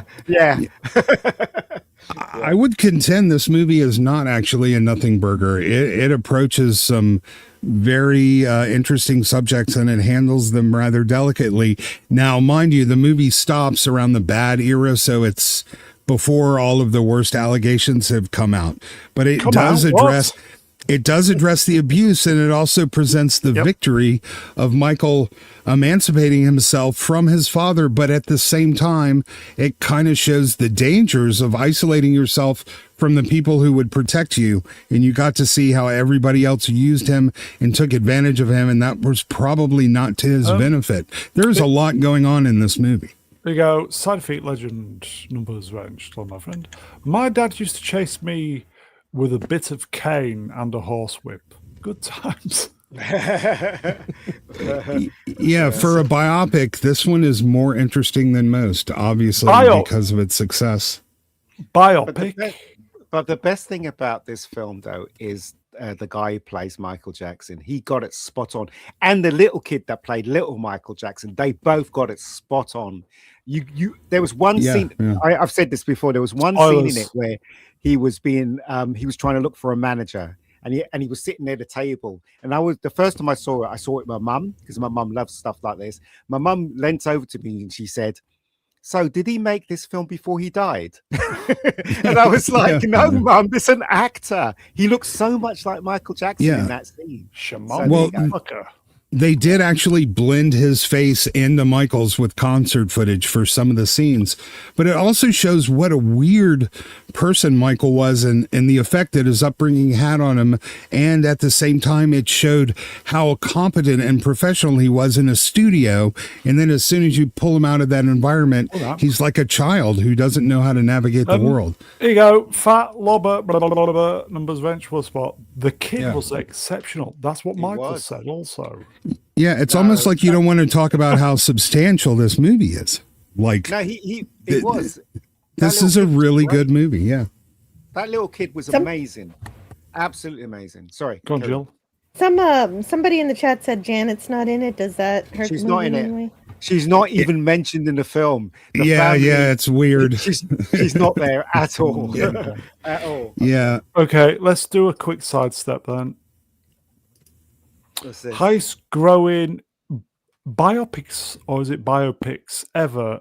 Oppenheimer, 975.8 million. Michael, 911.9. I'm not surprised. As I said, right, he made a mark on the world, and nobody's ever going to forget Michael Jackson, ever. Yeah. It's a made-up word, so I think you can pronounce it however you want. It's like Elvis. Nobody will ever forget Elvis. So that's what I'm saying. Forget him or not, though, Oppenheimer changed the world. Oh, yeah. He did. Yeah, he did. Yeah. As did Michael. Yeah, both of these people changed the world in their own way. It's interesting. They both had an incredible, extraordinary impact. I think it has a lot to do with whoever plays the character that they're portraying. It makes it better. Like Ray was played by what's his name? Fox. Oh God, what's the black guy? Spit it out, lad. What's his name? You know, Ray Charles, the film. Yeah, Jamie Foxx played Ray Charles. He was excellent. Yeah. And he looked so much like him, and he sang all the songs like him because he's an imitator. He could imitate his voice, and I think he can sing as well. Yeah. And I think if the person looks like the person that they're portraying, the film gets so much better because you can actually believe that's the person. It's just when they get someone that looks nothing like the person, like the Queen biography. What is it? Like Anne Boleyn. Yeah, Anne Boleyn's black. It's biopic, but biopic. Well, it is. I mean, biographical picture. Yes, that's biopic would be the proper way to pronounce it. I like pronouncing it as biopic because I like that it rhymes with myopic, which most of these films are. They focus far too closely on all the great and good and amazing things about these people, and they never talk about any of the issues that some people in these pictures had. Like, go back and watch Milk. And it does not talk at all about some of the really awful things that he was involved in his life. In Michael's defense, it does show what a weird, strange guy Michael Jackson was. And it is sort of leading up. And I heard they even had more of that in there, but there was a lawsuit and they had to edit some of it out. There is going to be a sequel, so we'll see how they address that stuff. Rudy asks, Reg, was what by the way? Did Ray Charles see his own biopic? Actually, biopic. He did. So basically, when they finished the movie, they rented a cinema out, especially for him. They put him in the middle row, and they played the film, and he just listened to the film. And who was sitting next to him? I think it was Fox that was sitting next to him, and he said that every time he heard something, he just went, That's great. You know what I mean? So basically, he was moving his head. Exactly. He was smiling because everything that they did in the movie, he actually agreed with. Everything he heard, he agreed with it. So in some respects, he did see the movie. Yeah, he attended it and he heard it, but he still didn't see it. Yeah. Okay. Yeah. Let's do a quick. I nearly forgot this. Here you go. Carl Voigtlander, hello, my friend. Wrenched one spot, $5. Go! Oh, somebody scored. Yeah, how very World Cup of you. Thank you. Thank you, my friend. I think that was Ian. That was that we reached the super chat goal on the channel. Yes, that was the 10th one. Yeah. I see. And Thanks, talking everybody. about Ray Charles seeing his movie just reminds me of what the signed Playboy magazine in Braille that I saw when I was on vacation. Ray Charles would sign Braille Playboy magazines for people. Yeah. I'm just waiting for them to make a Stevie Wonder one now. That's all I'm waiting for. Yeah. There is a rumor Stevie Wonder's not blind. Mm-hmm. Yeah, so they say, because Shaq, what's his name? Shaq O'Neal. He was in a lift with him, wasn't he? And he was going down in the lift, and the doors open, and Stevie walked in, and he stood next to him, and he said, "All right, Shaq." Do you know what I mean? So how did he know it was him? So he has daredevil powers. He probably does. Yeah. Okay, let's move on then. We're not going to do all the slides. Oh God, no. Sorry, everybody. Sorry, forgive me. I wasn't going to do any more Dr. Watt, but this popped up today. More of a technical thing. There is a reason why the 2005 to 2009 Dr. Watt was shot in standard definition instead of HD. It would have cost 15% more per episode, and Russell T. Davies chose not to do it. When he realized the mistake he made, his only his response was, "Oops." And this contradicts it. Well, this contradicts himself. Was it a choice or a mistake? This doesn't make any sense. Sorry, everybody. I did promise. Sorry. It did. They did shoot it. They didn't shoot it in HD at all because the technology wasn't. It was kind of there, but it wasn't there, and it was more expensive to shoot. So I do agree, but the thing is that it looked terrible. What they did is they had this old trick where they shot it on Digibeta and they pulled a frame for it. When you pull a frame from Digibeta, it moves like film because there's a frame missing from the things. That was the technique they used to use in those days. Okay. Yes. So that's what they did. Sure. So I agree because it cost too much in those days, but now it's standard. Right, standard. but so is it an oops or was it intentional? The tweet it was intentional. Here, right, then why does he say oops? Well, I don't know. Well, I think I don't know. Maybe they might have been. If he had insisted upon it, I'm sure they could have found the cameras to do it. But yes, it would have been more expensive. And of course, this is a show that was made on a shoestring budget. Could not upscaling work? Well, they did upscale the first season for Blu-ray, and it's okay, but it doesn't look. It's as good okay. It looks okay, but remember, it's also really low budget. There's nothing you have to see in that's really needs to be super clear either. Yeah, it looks fine. Yeah, I never knew this, and it didn't bother me. I've only seen the early episodes of New Who. I'm still working my way through it in season 4 myself, and I think it looks fine. And it's not as bad as the Twilight Zone's decision to briefly film some of the episodes in videotape. Yeah. But the first production to do it in England was Heartbeat. I don't know if you guys remember that show, Heartbeat. Yeah, so basically, they were the first to do it on British TV. They wanted it to look like film, so they pulled the frame from every Digibeta that they shot, every episode that they shot, and you could see when you see a straight line on a frame, it's all jagged because there's a frame missing from that. That's the telltale signs. You're watching it, yeah. So there you go. Welcome to technical know-how on technical know-how. I was in post. I was doing post at the time when they were doing shit like that. Okay. This one's popping back up again. I thought this was sorted. Helen Mirren says she'd work with Tom Hardy again in a fucking heartbeat after reports allegedly Hardy was unprofessional. Why don't you? Mobland says, I love Tom. I think he's the most amazing actor. Different actors have different processes. I've learned over the years that some people get to things faster as long as what's on the screen, it's fantastic. I'm totally chilled with however someone gets there. Tom is a very special person. I think he's absolutely remarkable. My support of him is genuine and heartfelt. He's a good actor. He's a really good actor. Is he sacked or not then? Do anybody know? No, he's not. No, but they haven't renewed the show for season 3 either, so it's moot at this point. Yeah, there are some actors that when you're in front of them and they start performing, you look at them and you think, oh my god, they're shit. And then when you watch the rushes, they're great. Do you know what I mean? So there's some actors like that. I can tell you, right, Robbie G, right, that I directed him in Bad Day. He's the guy in Snatch. When he came on set and he was doing this thing, I was thinking to myself, oh my god, this guy's shit. And I had my hands in my hair. I was like, what am I going to do with this performance? And then when I was in the editing room and I saw his performance, I'm like, it's great. Do you know what I mean? So it's really weird. Some actors can do that right in front of you. It seems like they're not acting. Was that before or after he came on set? No, I've had the same experience with still photography, Ian. I used to shoot models, and some of them who looked like nothing special in real life, once you put them on camera, they just look absolutely magnificent. Yeah. There's something about certain people that translates to camera that you don't actually see in the real world. It's amazing. Absolutely. It's a very interesting phenomenon, actually. Photogenics. Yep. Yeah.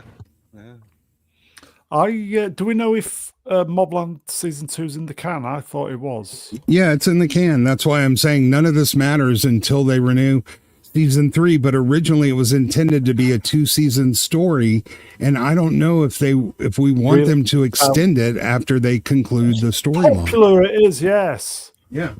I haven't seen this show, but I'm glad he's gotten away from the horribleness of Nemesis now. Finally. Yeah. Yeah, he's absolutely magnificent in this. He is the show. There is no show without him. You go, come on, people. Wrench, oh, mate. Yeah, this is good. Mogland. When? Yes. Mogland. I think Swappers needs to do a full-on trailer for Mogland. You can do the voiceover for it. Okay.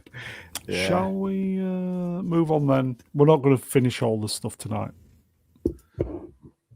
What's this? George Miller, was it Miller, is looking to develop the final Mad Max movie and a TV series.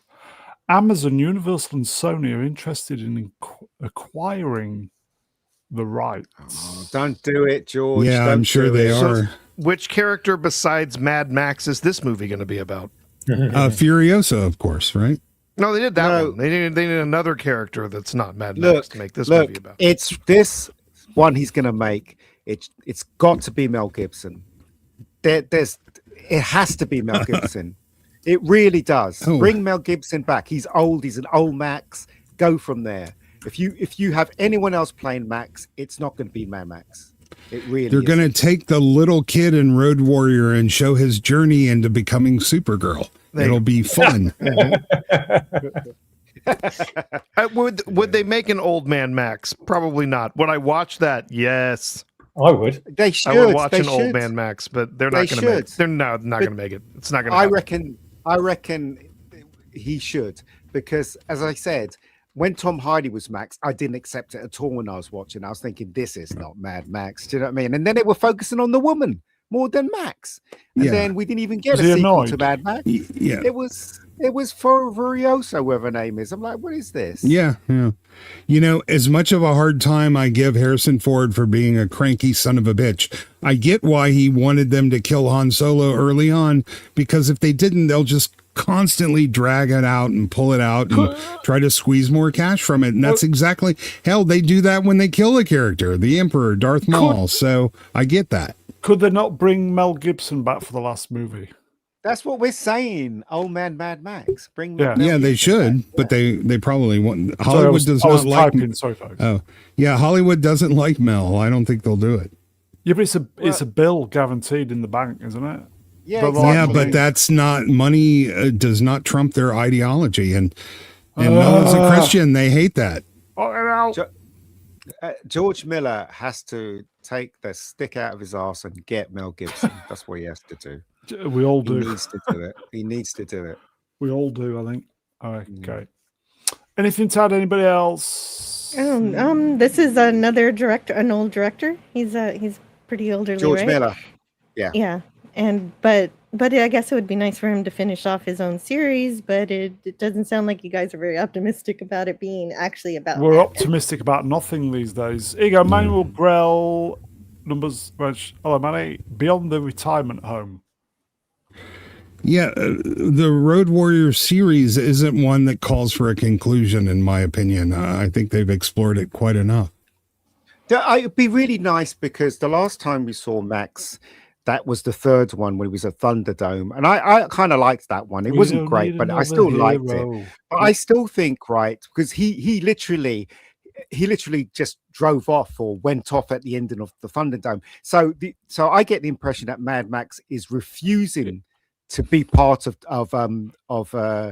any kind of club, and he will continue to keep driving, and just that's all he does, right? And we should have a conclusion to that. He's old now, you know what I mean? Perhaps That's what we should just to close out the story.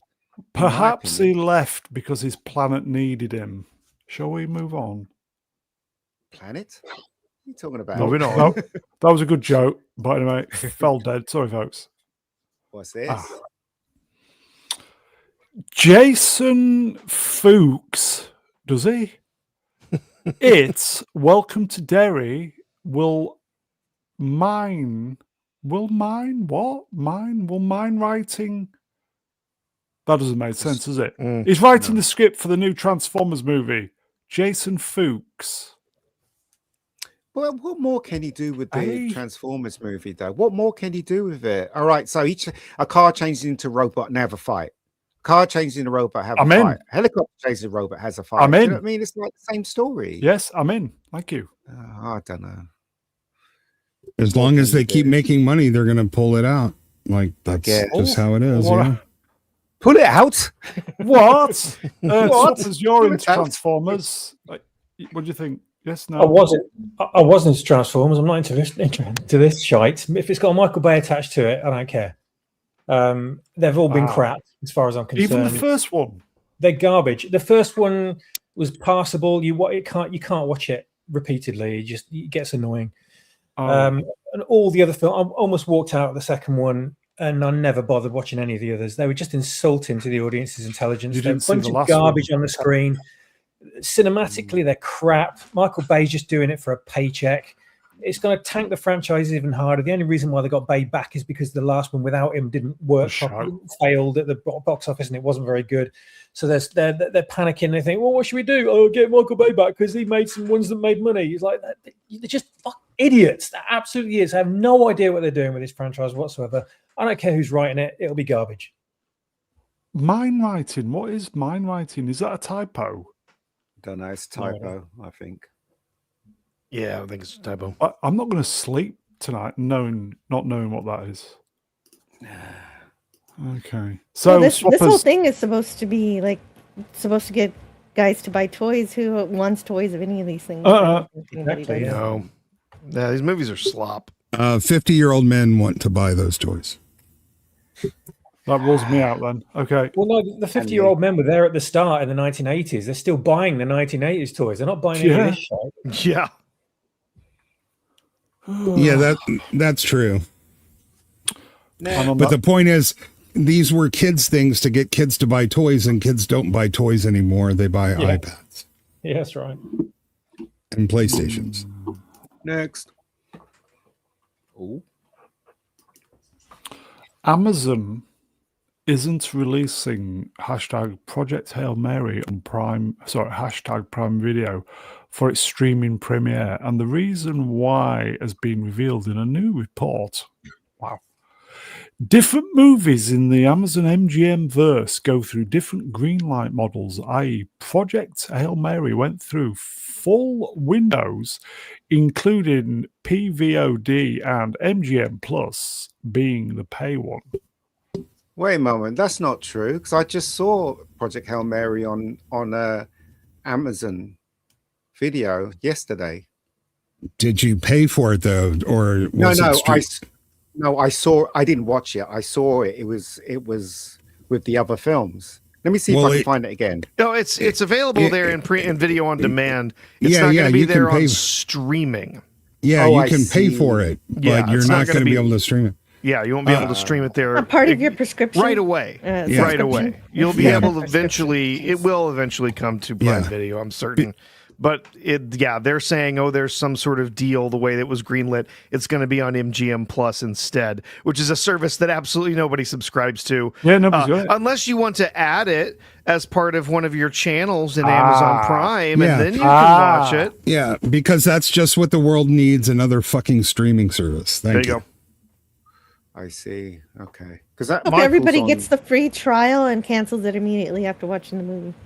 Yeah, I mean, Michael's on Amazon. You have to pay for that. So, Scream 7 as well. Yeah. you know. Every Proof video Man. on demand is on Amazon. That's their sort of primary vector, but Yeah. Right. Okay, apparently Screen Rant sucks. Yes, I know it does. Shall we? Yes. Yes, please. But it served the purpose of that caption. I think it's a sidestep. MGM. Yeah, so Yep. it's MGM June, what is June? 18. That's this week. Later this week. Yep. Drink everybody, cats getting annoyed. That's this week. Well, I want the Yeah. Blu-ray. What about that? Oh yeah, definitely waiting for the 4K release of this to come out. But yeah, it's kind of. I think Wasn't they he- could put it on Amazon Prime if they wanted to. I think this is nakedly an opportunity Yeah. to force extra subscriptions Within a Yeah, subscription. yeah. Georgius Rex describes it perfectly in the chat. Wasn't he talking about the person that was operating Rocky, and then he was doing the voice, and then the producers decided that the person that was operating Rocky could do the voice for Rocky Because he was Anybody see Rocky, that? yeah. 'Cause Yeah, he was he Rocky, yeah. was Rocky, yeah. Yeah, Was it Stallone? I can't. Amaze, yeah. amaze. Oh, You nearly this fell for that rubbish. one. Ian. Jonathan Frakes say someone on the Picard set was mistreating Mistreating. Yes, I've seen this. PAs and crew. He shut it down publicly. Then that same person walked up to him acting like nothing happened.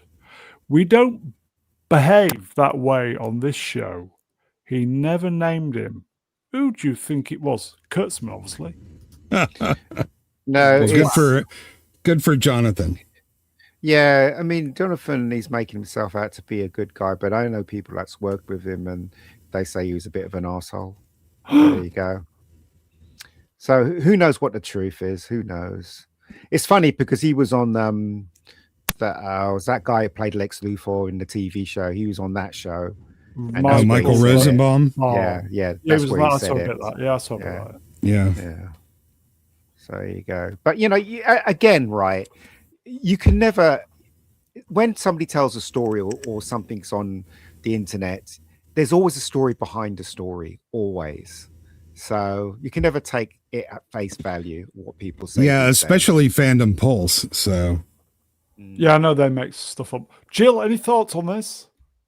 I didn't hear about this. Did this happen in his podcast or an interview or something? This is podcast. Was it the All of I am- You podcast? Michael wrote it. okay. He was directing the last one, the last Star Trek show. That's where he said that happened. So yeah.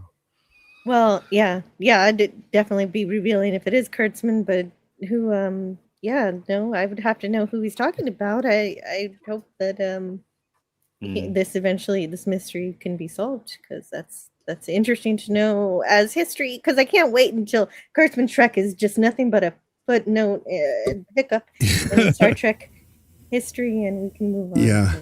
And it's not like production assistants getting treated like shit is an unusual occurrence on set either. Yeah, it does happen.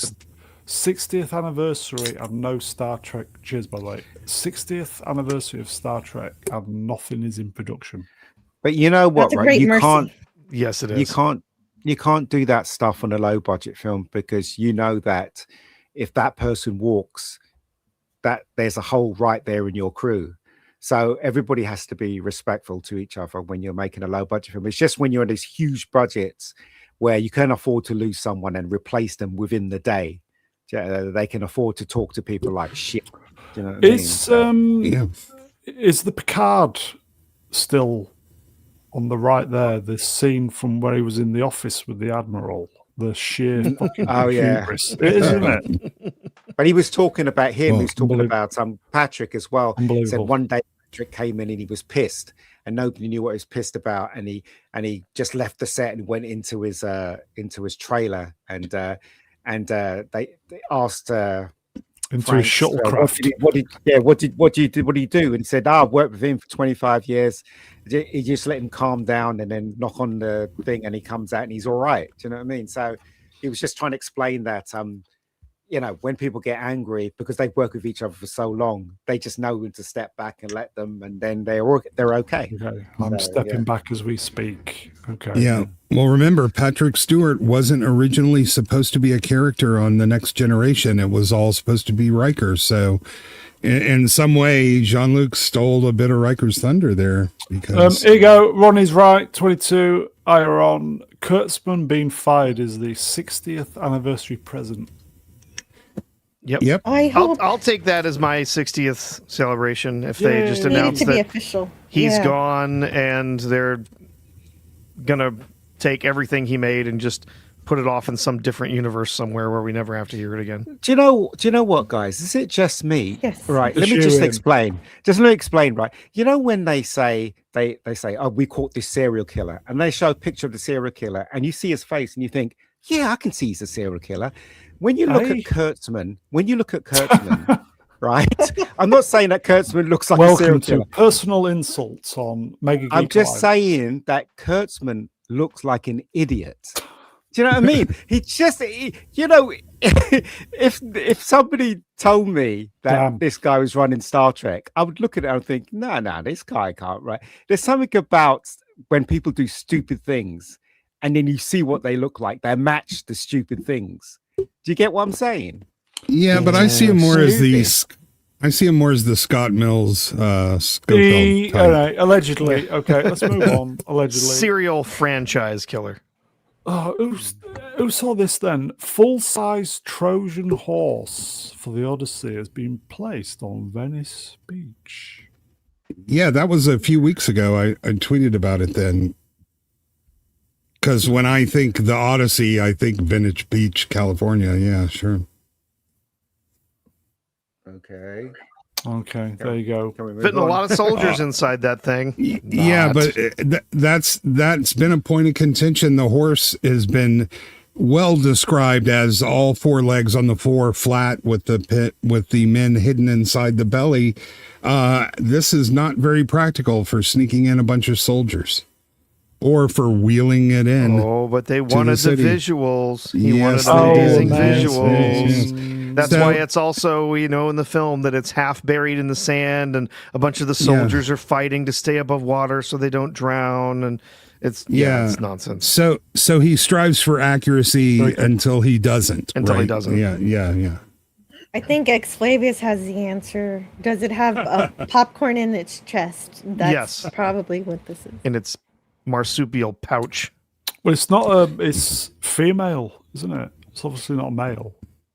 I've been saying, where's the dong? There's no dong. There's no Liam Neeson. Yeah, that would definitely be showing. You're right. That would have been the canon. Yeah. Okay. Are we going to see Odyssey? Are we all going to India? No thanks. Been disillusioned because of just how it's been talked about as being, more of how Nolan wants the history to be rather than what it's supposed to be. No thanks. Yep. I've got a ticket. I'm going to go see it. I don't expect I'm going to enjoy it, but I'm going to go see it. Purple vein, purple vein. Okay, let's move on then.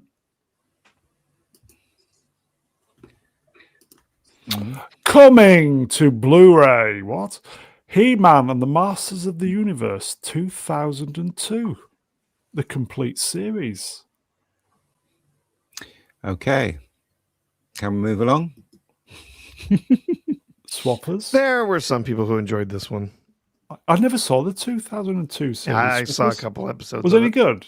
It was. I fucking loved it. Every single episode. I thought it was great. Adults and kids can enjoy this. It's so well written, so well animated. The fights are actually rotoscoped in this, so they had people mapping out the fighting moves for them when they actually did the fight scenes, which was really impressive. Wow. It really expands on the lore. It sort of does new things with the characters. The animation's superb. It's not as like the same style as the original. I think it's kind of a bit edgier for a newer generation. But it kind of takes away all the twee childish stuff from the original and from that was in the Chi-Ra cartoon, and just makes it a real boys' own action cartoon, and takes all the kind of soppy, all the moralistic messaging and everything out of it. So you're just getting a straight on entertaining action cartoon, just as we always would have wanted in the 80s. And they did it right. Really did it justice. And the stuff when they deal with the Snake Men and King Grayskull is just pièce de résistance. It's a wonderful series. And I can't believe they stopped making it, but it was really, really good. There you go. There's the details. I'll leave it up for a bit. Shall the power. Go on, Swapper, sorry. No, asked if Orko's in it. Yes, he is. Yeah. And then someone said about He-Man, Ron is right about He-Man dying in the second episode. That's the Netflix series, Revelation, that was where garbage. He-Man dies in the second episode. Yeah, this is not Revelation. He died This is twice, a different didn't show. he? Yeah, he died twice, didn't he, in that show? Yeah. Probably more. I don't know. The show died, definitely. Yeah. Okay. Shall we move on then? Mm-hmm. Why not? Please. Ridley Scott will reportedly direct Treasure Island adaptation starring Hugh Jackman as Long John Silver. Jack Throne Adolescence is writing the script with Scott via Deadline. Oh no, Adolescence, that's it, I'm out. And Ridley Scott, I'm also out as well. Yeah, how are they going to manage this movie that the story doesn't really have female representation? How are they going to do that? I don't. Well, you have to create Jack is not going to be a guy. Strictly male. Gay? Yeah, gay? Yeah, we're going to have a bunch of diverse and gender fluid pirates. Yeah. We're talking about another role for Elliot Page here. Possibly, yes. They've backed themselves into a corner with their own ideology. They can't really make stories like this with any sense of fidelity anymore without changing them drastically. Treasure I bummed. Also, another reimagining, reboot, re-sequel, repeat. Go, Jill. Yeah, wouldn't this need to be like Master and Commander, where they dream about women, but they don't get to see any of them? Okay. I think it's a sidestep. Bum pirates. Indeed. Sir Ridley Scott will receive an honorary Oscar. He previously received nominations for The Martian, Gladiator, Black Hawk Down, and Thelma. Has he never won one? Never won. Yeah, not even for Napoleon. Wow. That's crazy. His films have won, but he has never won. I thought he got it deserves it for Alien, that's for sure. He did. Yeah. I think he deserves an honorary, absolutely. But not for Napoleon. Yeah, but it doesn't mean anything, though. You've not won it for... it's true. Yeah. Yeah. Well, you could argue that even winning it doesn't mean anything. The people voting don't even watch the films. It's nothing but a marketing contest. Yeah, here you go. Look, to Harvey Weinstein. Here you go. Comment of the night. Wrench. Nothing for Alien or Blade Runner. But Hitchcock never won an Oscar either, and when they gave him an honorary one, he just went up and said thank you and he walked off because he was pissed. Because he brought cinema, and he brought cinema to the punters as something that was an event. He was the one that created the event, Hitchcock, and they didn't honor him on that.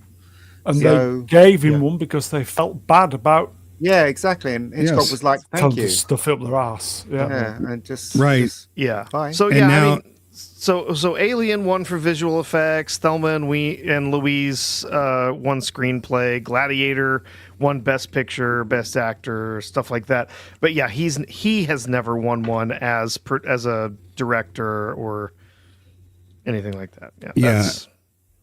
And now, Ian, you have to explain to the Americans in the chat what a punter is. Customer, in other words. Customer. Yeah. Okay. That's what I mean. Okay. Let's. Elder Forest. Who? Elder You know what Forest. the shortest speech for an Oscar was? Thanks. It was for more or less. But you know who said it? It was Joe Pesci. When Joe Pesci got his Oscar, he just went "thank you" and he walked off, and that was it.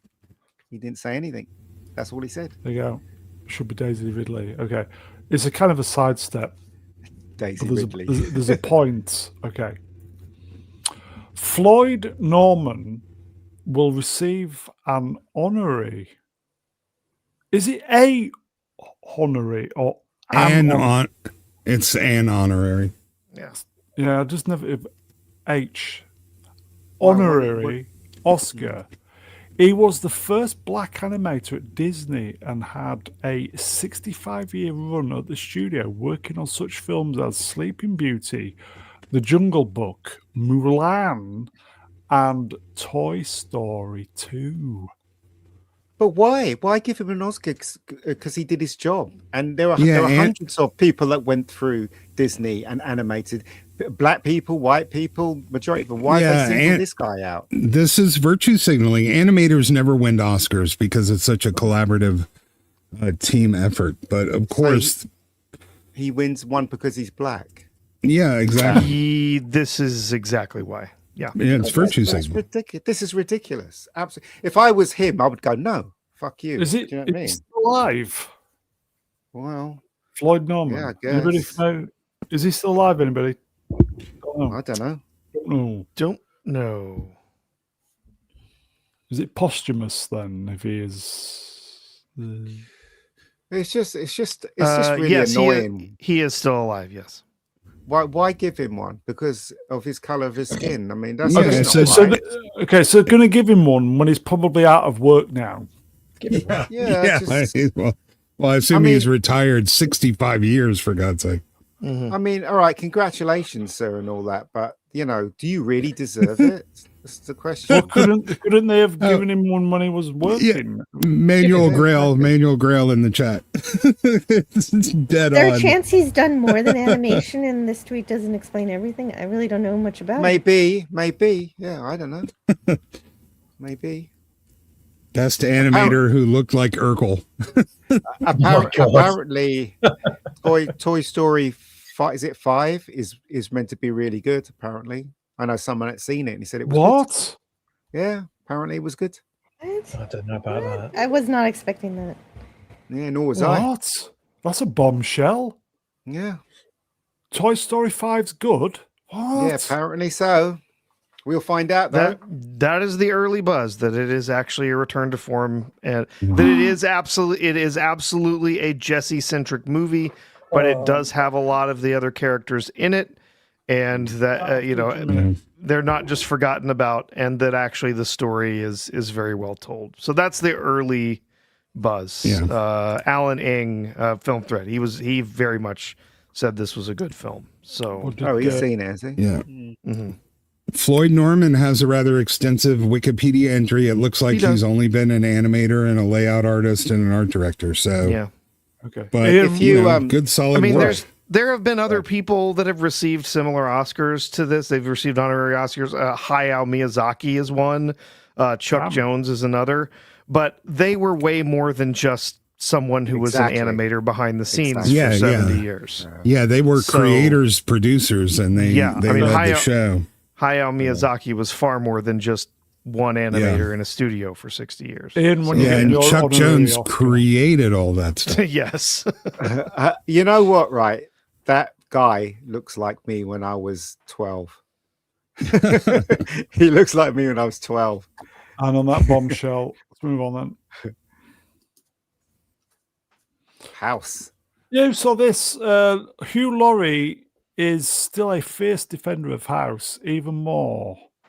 than a decade after the show's ending. In response to a viral X post saying the show was the same narrative every episode, Laurie said, "The point is, or was, variations on a theme.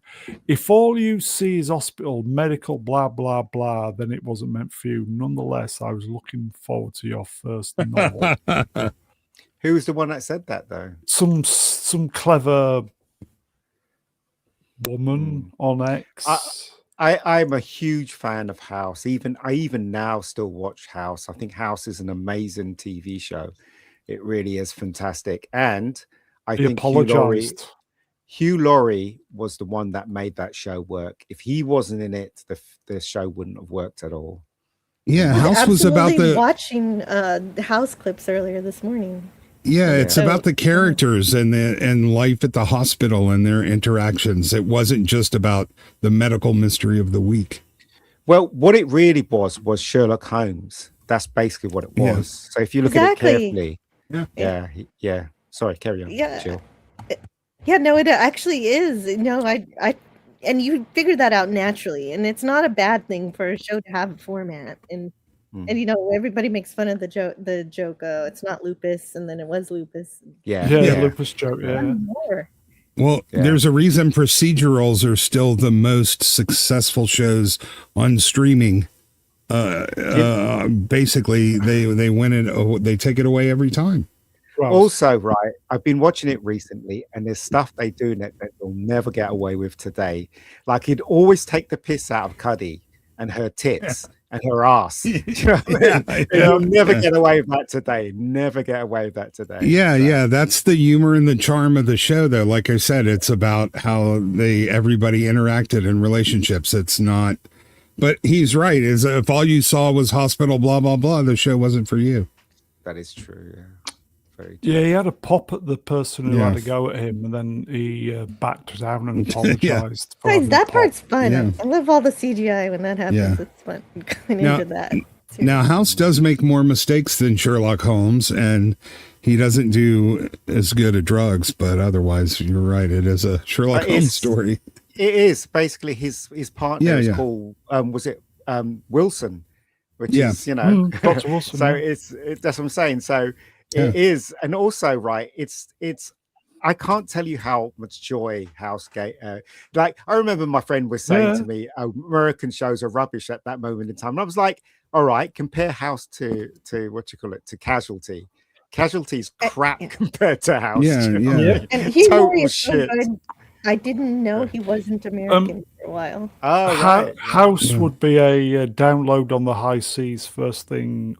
Well, it's on Netflix. It's on Netflix. Yeah, but 20 years ago it wasn't.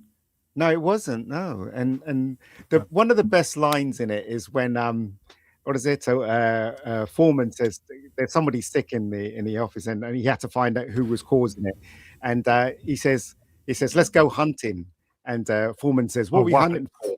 And then he goes, "Wabbits." You know what I mean? So you can't. Those lines are terrific, absolutely terrific. And the way Hugh Laurie actually says them and how he portrays House is just bloody genius stuff. So it's great. I love but I love a misanthrope who saves lives. It's great. Yeah, I love the sort of the flawed, tragically flawed genius. But my favorite quote is, "If her DNA was off by 1%, she'd be a dolphin." Yeah, he'd say things like that, wouldn't he? It's absolutely terrific show as far as I was concerned. Perhaps could be a time for a rewatch of House. Oh no, he's so old now. He just doesn't look right now. No, I mean, a rewatch. A rewatch. Yeah. All right. Yeah. I got you. Yeah, just as a palate cleanse of crap we're getting. Yeah, and there's a lot of wisdom in there. He goes, "We all make mistakes, and we all pay a price." Everybody lies. But we all pay the price. Definitely don't need it anymore. Just driving off with Wilson at the end. Do you know the last episode was slightly disappointing, but I haven't the more seen I it. watch it, and I'm not going to say anything. The more I watch it, the more I realize that House was right in what he did on the last episode. So anyway, okay, let's move on. Yeah. What's this? Is this Scooby-Doo? Who saw this? First look at Scooby-Doo in live action Scooby-Doo series coming soon to Netflix. Why? The fuck? That's Oh, they're Scooby-Doo. using a puppy to pull on our heartstrings. That's diabolical. Scooby-Doo Origins. Yeah, that's it's going to be Not shit. Scrappy Doo. No, it's not Scrappy. Will the dog Yeah. be gay? Who knows? The writing will be. You can guarantee you that. You should watch that cartoon that Swappers sent me on Scooby Doo. That was quite good, Swappers. Scooby Wat. That was good because you had Velma beating up Yes. zombies and stuff. It's really Scooby- good. No, that was Yeah. a joke. Yeah. That was a play on the Doctor Who thing. I know. Scooby Wats. Are we keeping track of all the reboots, reimagining, re-sequels, remakes? Because again, No, okay. Okay, we'll do one more and then we'll get onto the Would bin. it be better than Velma? Anything's Probably. better than Velma. Yeah. chlamydia is better than Velma. I didn't know. Is this true or not? I don't know, but it's from Lucasfilm. Sorry, I'll start again. Lucas Star Wars Girl. Yeah, but I don't think Disney I don't think this is true. No, I think this is a troll. Is it? it's not true. It's not true. No. I They, heard they a few months back that they were going ahead with season 2 for this. So I don't know how true it was, but I did hear what apparently was official sources. So I don't know. Yeah, there's some rumors that they are moving forward with planning this production. It is not in production. If it were in production, it would be greenlit. There would be contracts signed. So it's not that. It's rumored that they're thinking about doing some of the early stuff to start setting up a second season. I think this would be an absolute disaster if they did a second season of this show.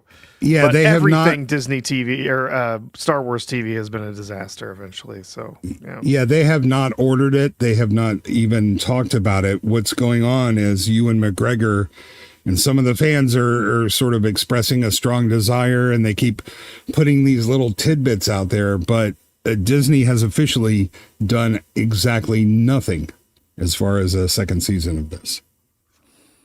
There you The they do have an official reply, which was never say never. That's the only response they had to being asked. But we know exactly what season 2 of Obi-Wan Kenobi would be.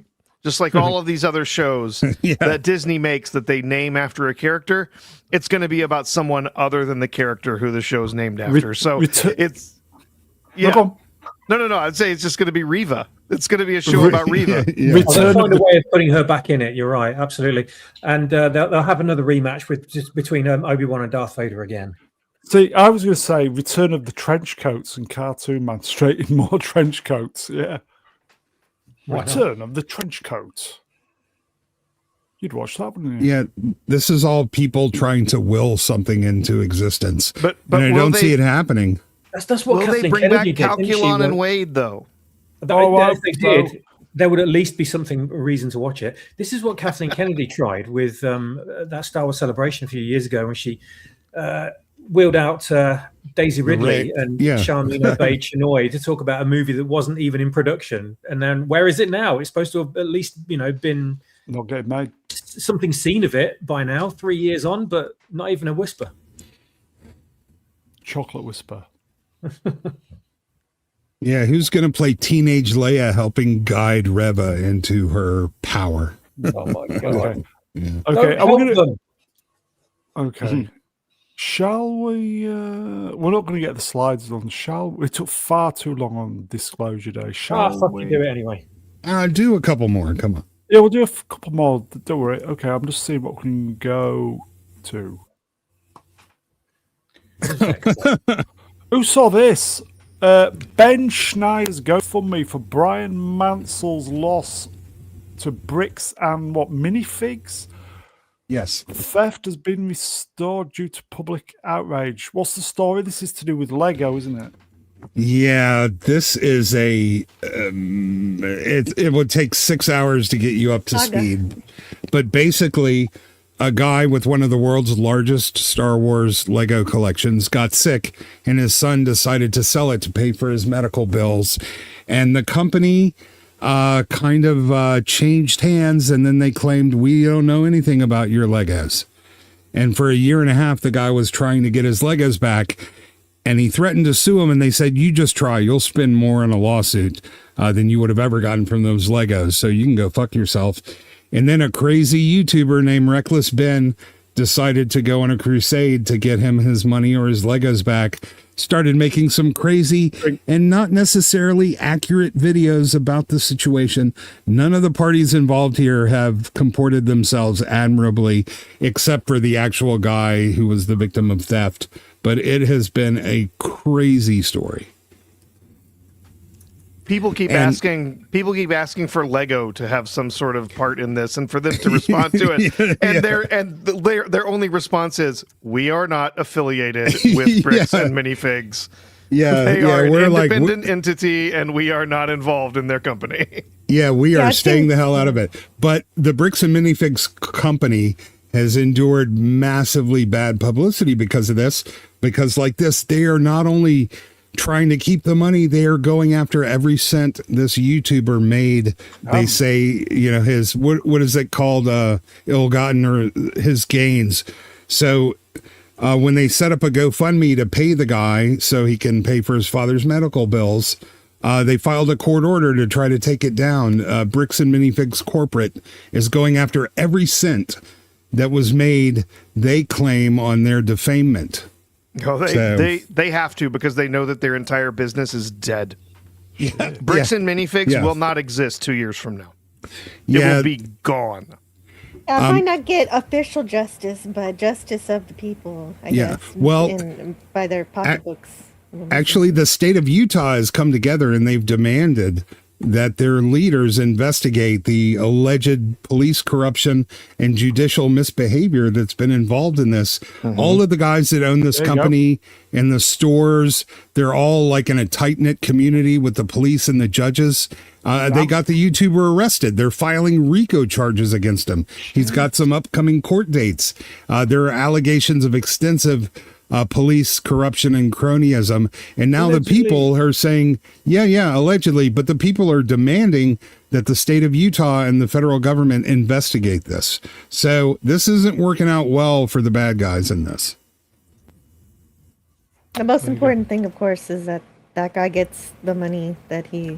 absolutely. Just go to Reckless Ben's YouTube channel and watch his first video and start from there. Every lawyer who has a YouTube channel has done tons of videos about this. Okay, let's move on then. We'll just blast through all this stuff. Elon Musk made a load of money. Trillionaire. Yep.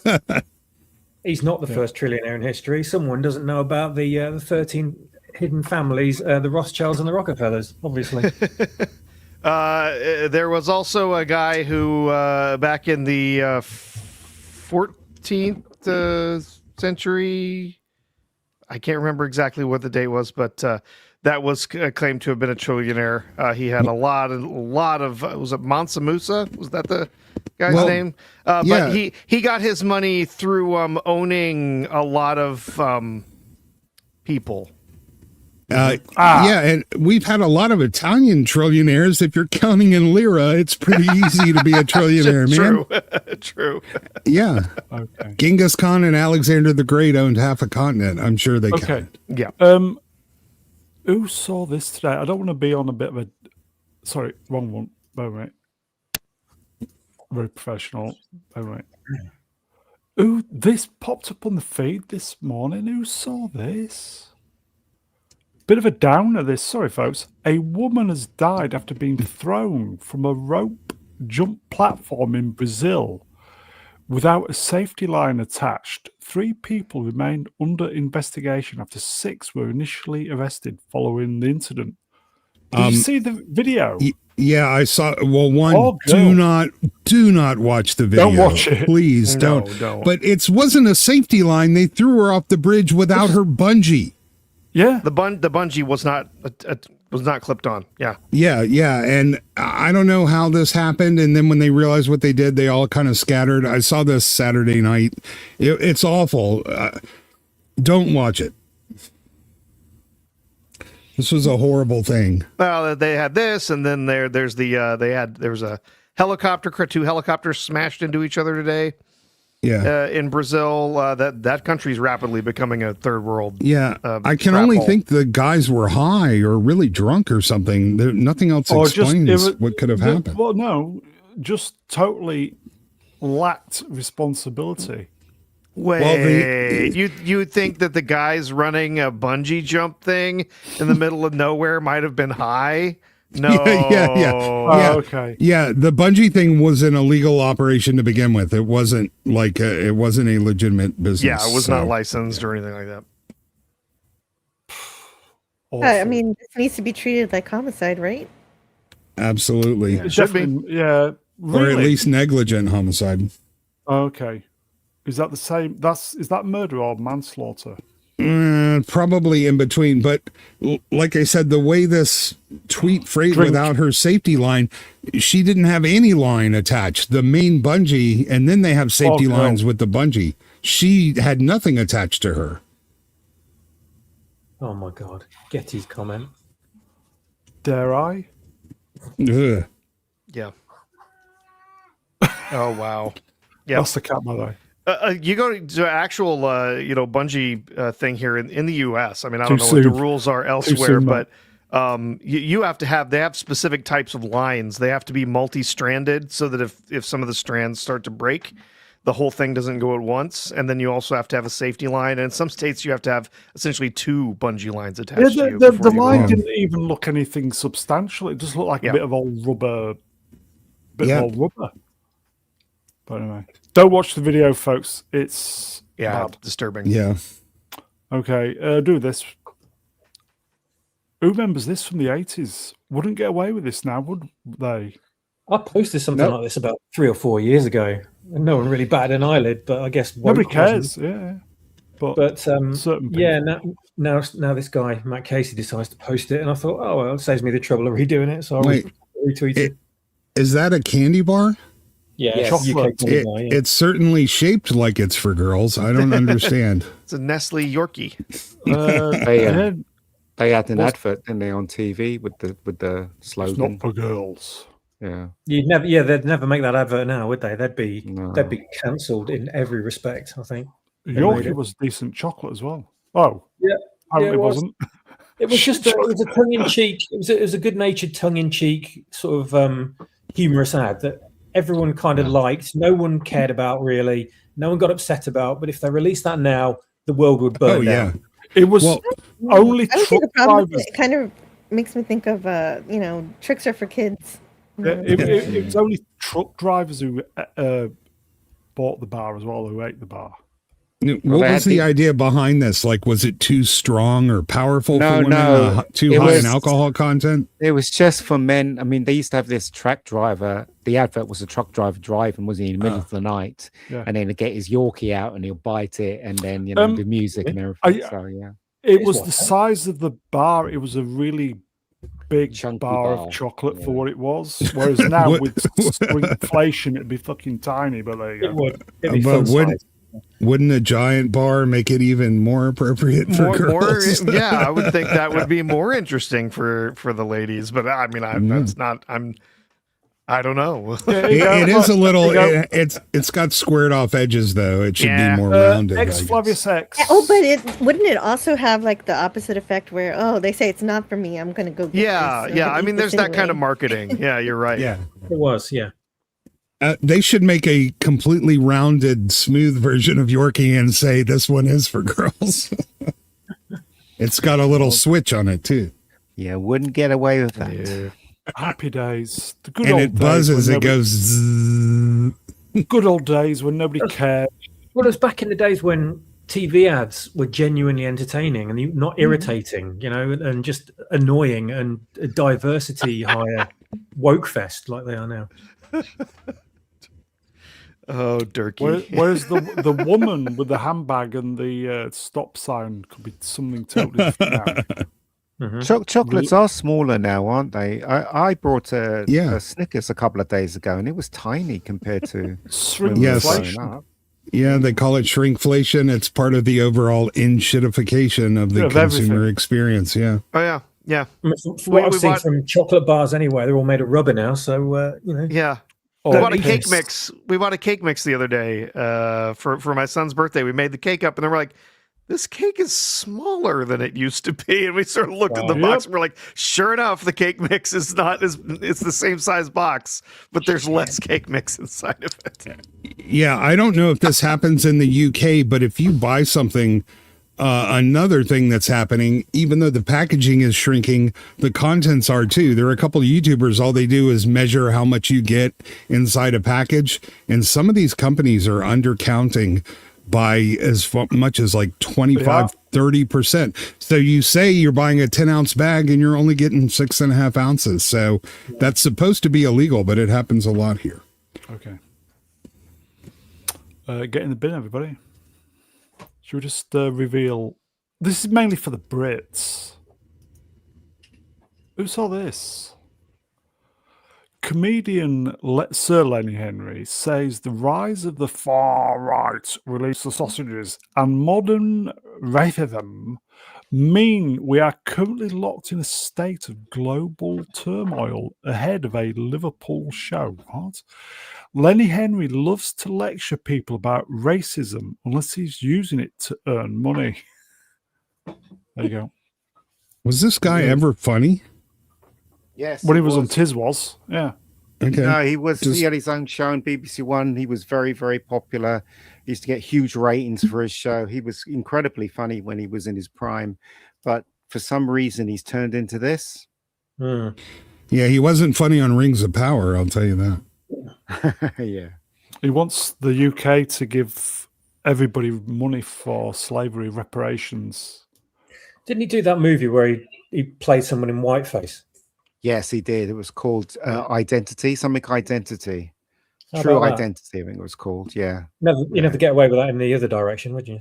He was trying to break Hollywood, wasn't he? And the film didn't do very well. So Yeah. that. Side Legend Wrenched, give him a break. He had to put it in Dawn French's cavernous. Okay, now I got to Google Dawn French. Oh, don't. No. Dawn French, Dawn French, right? She's very funny when she was in her prime as well. I thought she was incredibly funny. When they were all younger, when they were all younger and they weren't sort of sucking at the corporate teat. Yeah. Cat, I'm going to feed you in a minute, even though She makes me really long for the days of Bella Ramsey. Who is this one? She was really good in was it Dibley, the Vicar of Dibley? Dwayne Dibley. I thought she was good. I thought she was good in that. So the Vicar of Dwayne Dibley.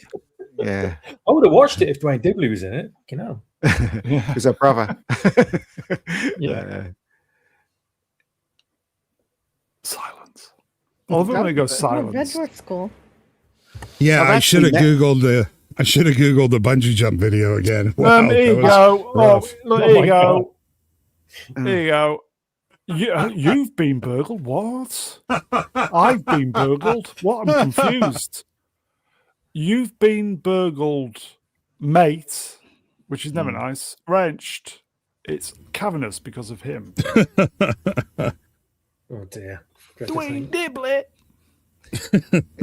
He was good. He used to have his Christmas specials. Do you remember that? Christmas, was it Christmas Eve or Boxing Day? I can't remember. And there were huge ratings. Huge ratings. What was the show? Was it Three of a Kind or something? He started from there, yeah.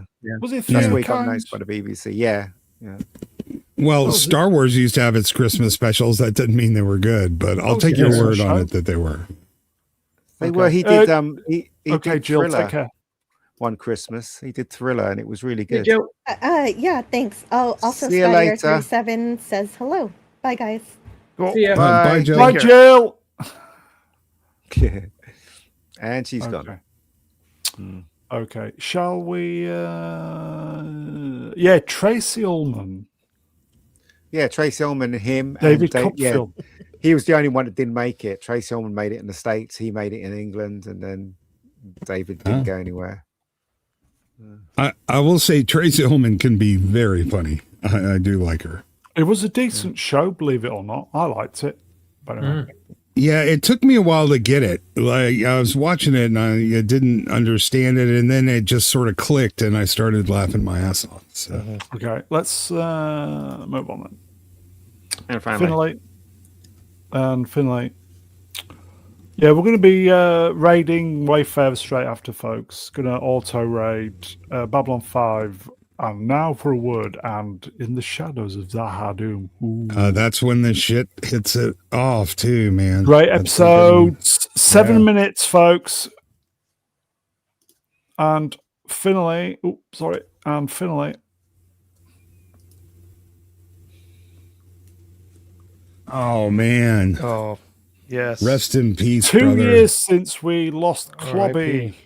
There you Has go. it been that long? Yeah, Wow. 2 years. Can you Yep. believe it? Yep. 2 years. Clobby. Thank God he never saw that Fantastic Four film.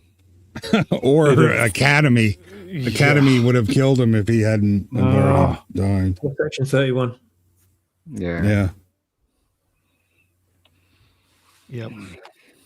Oh, and talk about, man, the man was just a walking encyclopedia of comic book knowledge. You could ask him about this obscure character from an obscure line and an obscure issue, and he would know exactly who you're talking about. It's like, oh, that's Penny Feathers. They only appeared in 2 episodes. I'm like, what?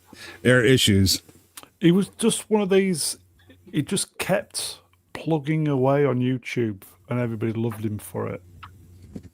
He was a very good-natured fella. Mm-hmm. Yeah. And somehow he managed to talk about all the joy of stuff despite being surrounded by shit media everywhere. He was able to focus on the parts of Clobby, Star God love Trek you, that man. we loved. Yeah, God love Yeah. you, man. I think we just we'd been trying to get him on here for ages, and I think it was probably 2-3 weeks we managed to get him on before he passed away. Maybe even 2 weeks. It just properly took everybody by surprise. Yep. I remember when we had him on because we were on here talking about Fantastic Four. It's why I have the avatar that I have is because we were on here talking about Fantastic Four, and I was trying to make an R2 that was on fire. Yeah. That's what I ended up with. But yeah, I remember. Clobby was great. Mike was just one of those guys that just, he was, like you said, encyclopedic knowledge, and he was always so welcoming to everybody that came into his community, and he'd have it out with you if you had a disagreement.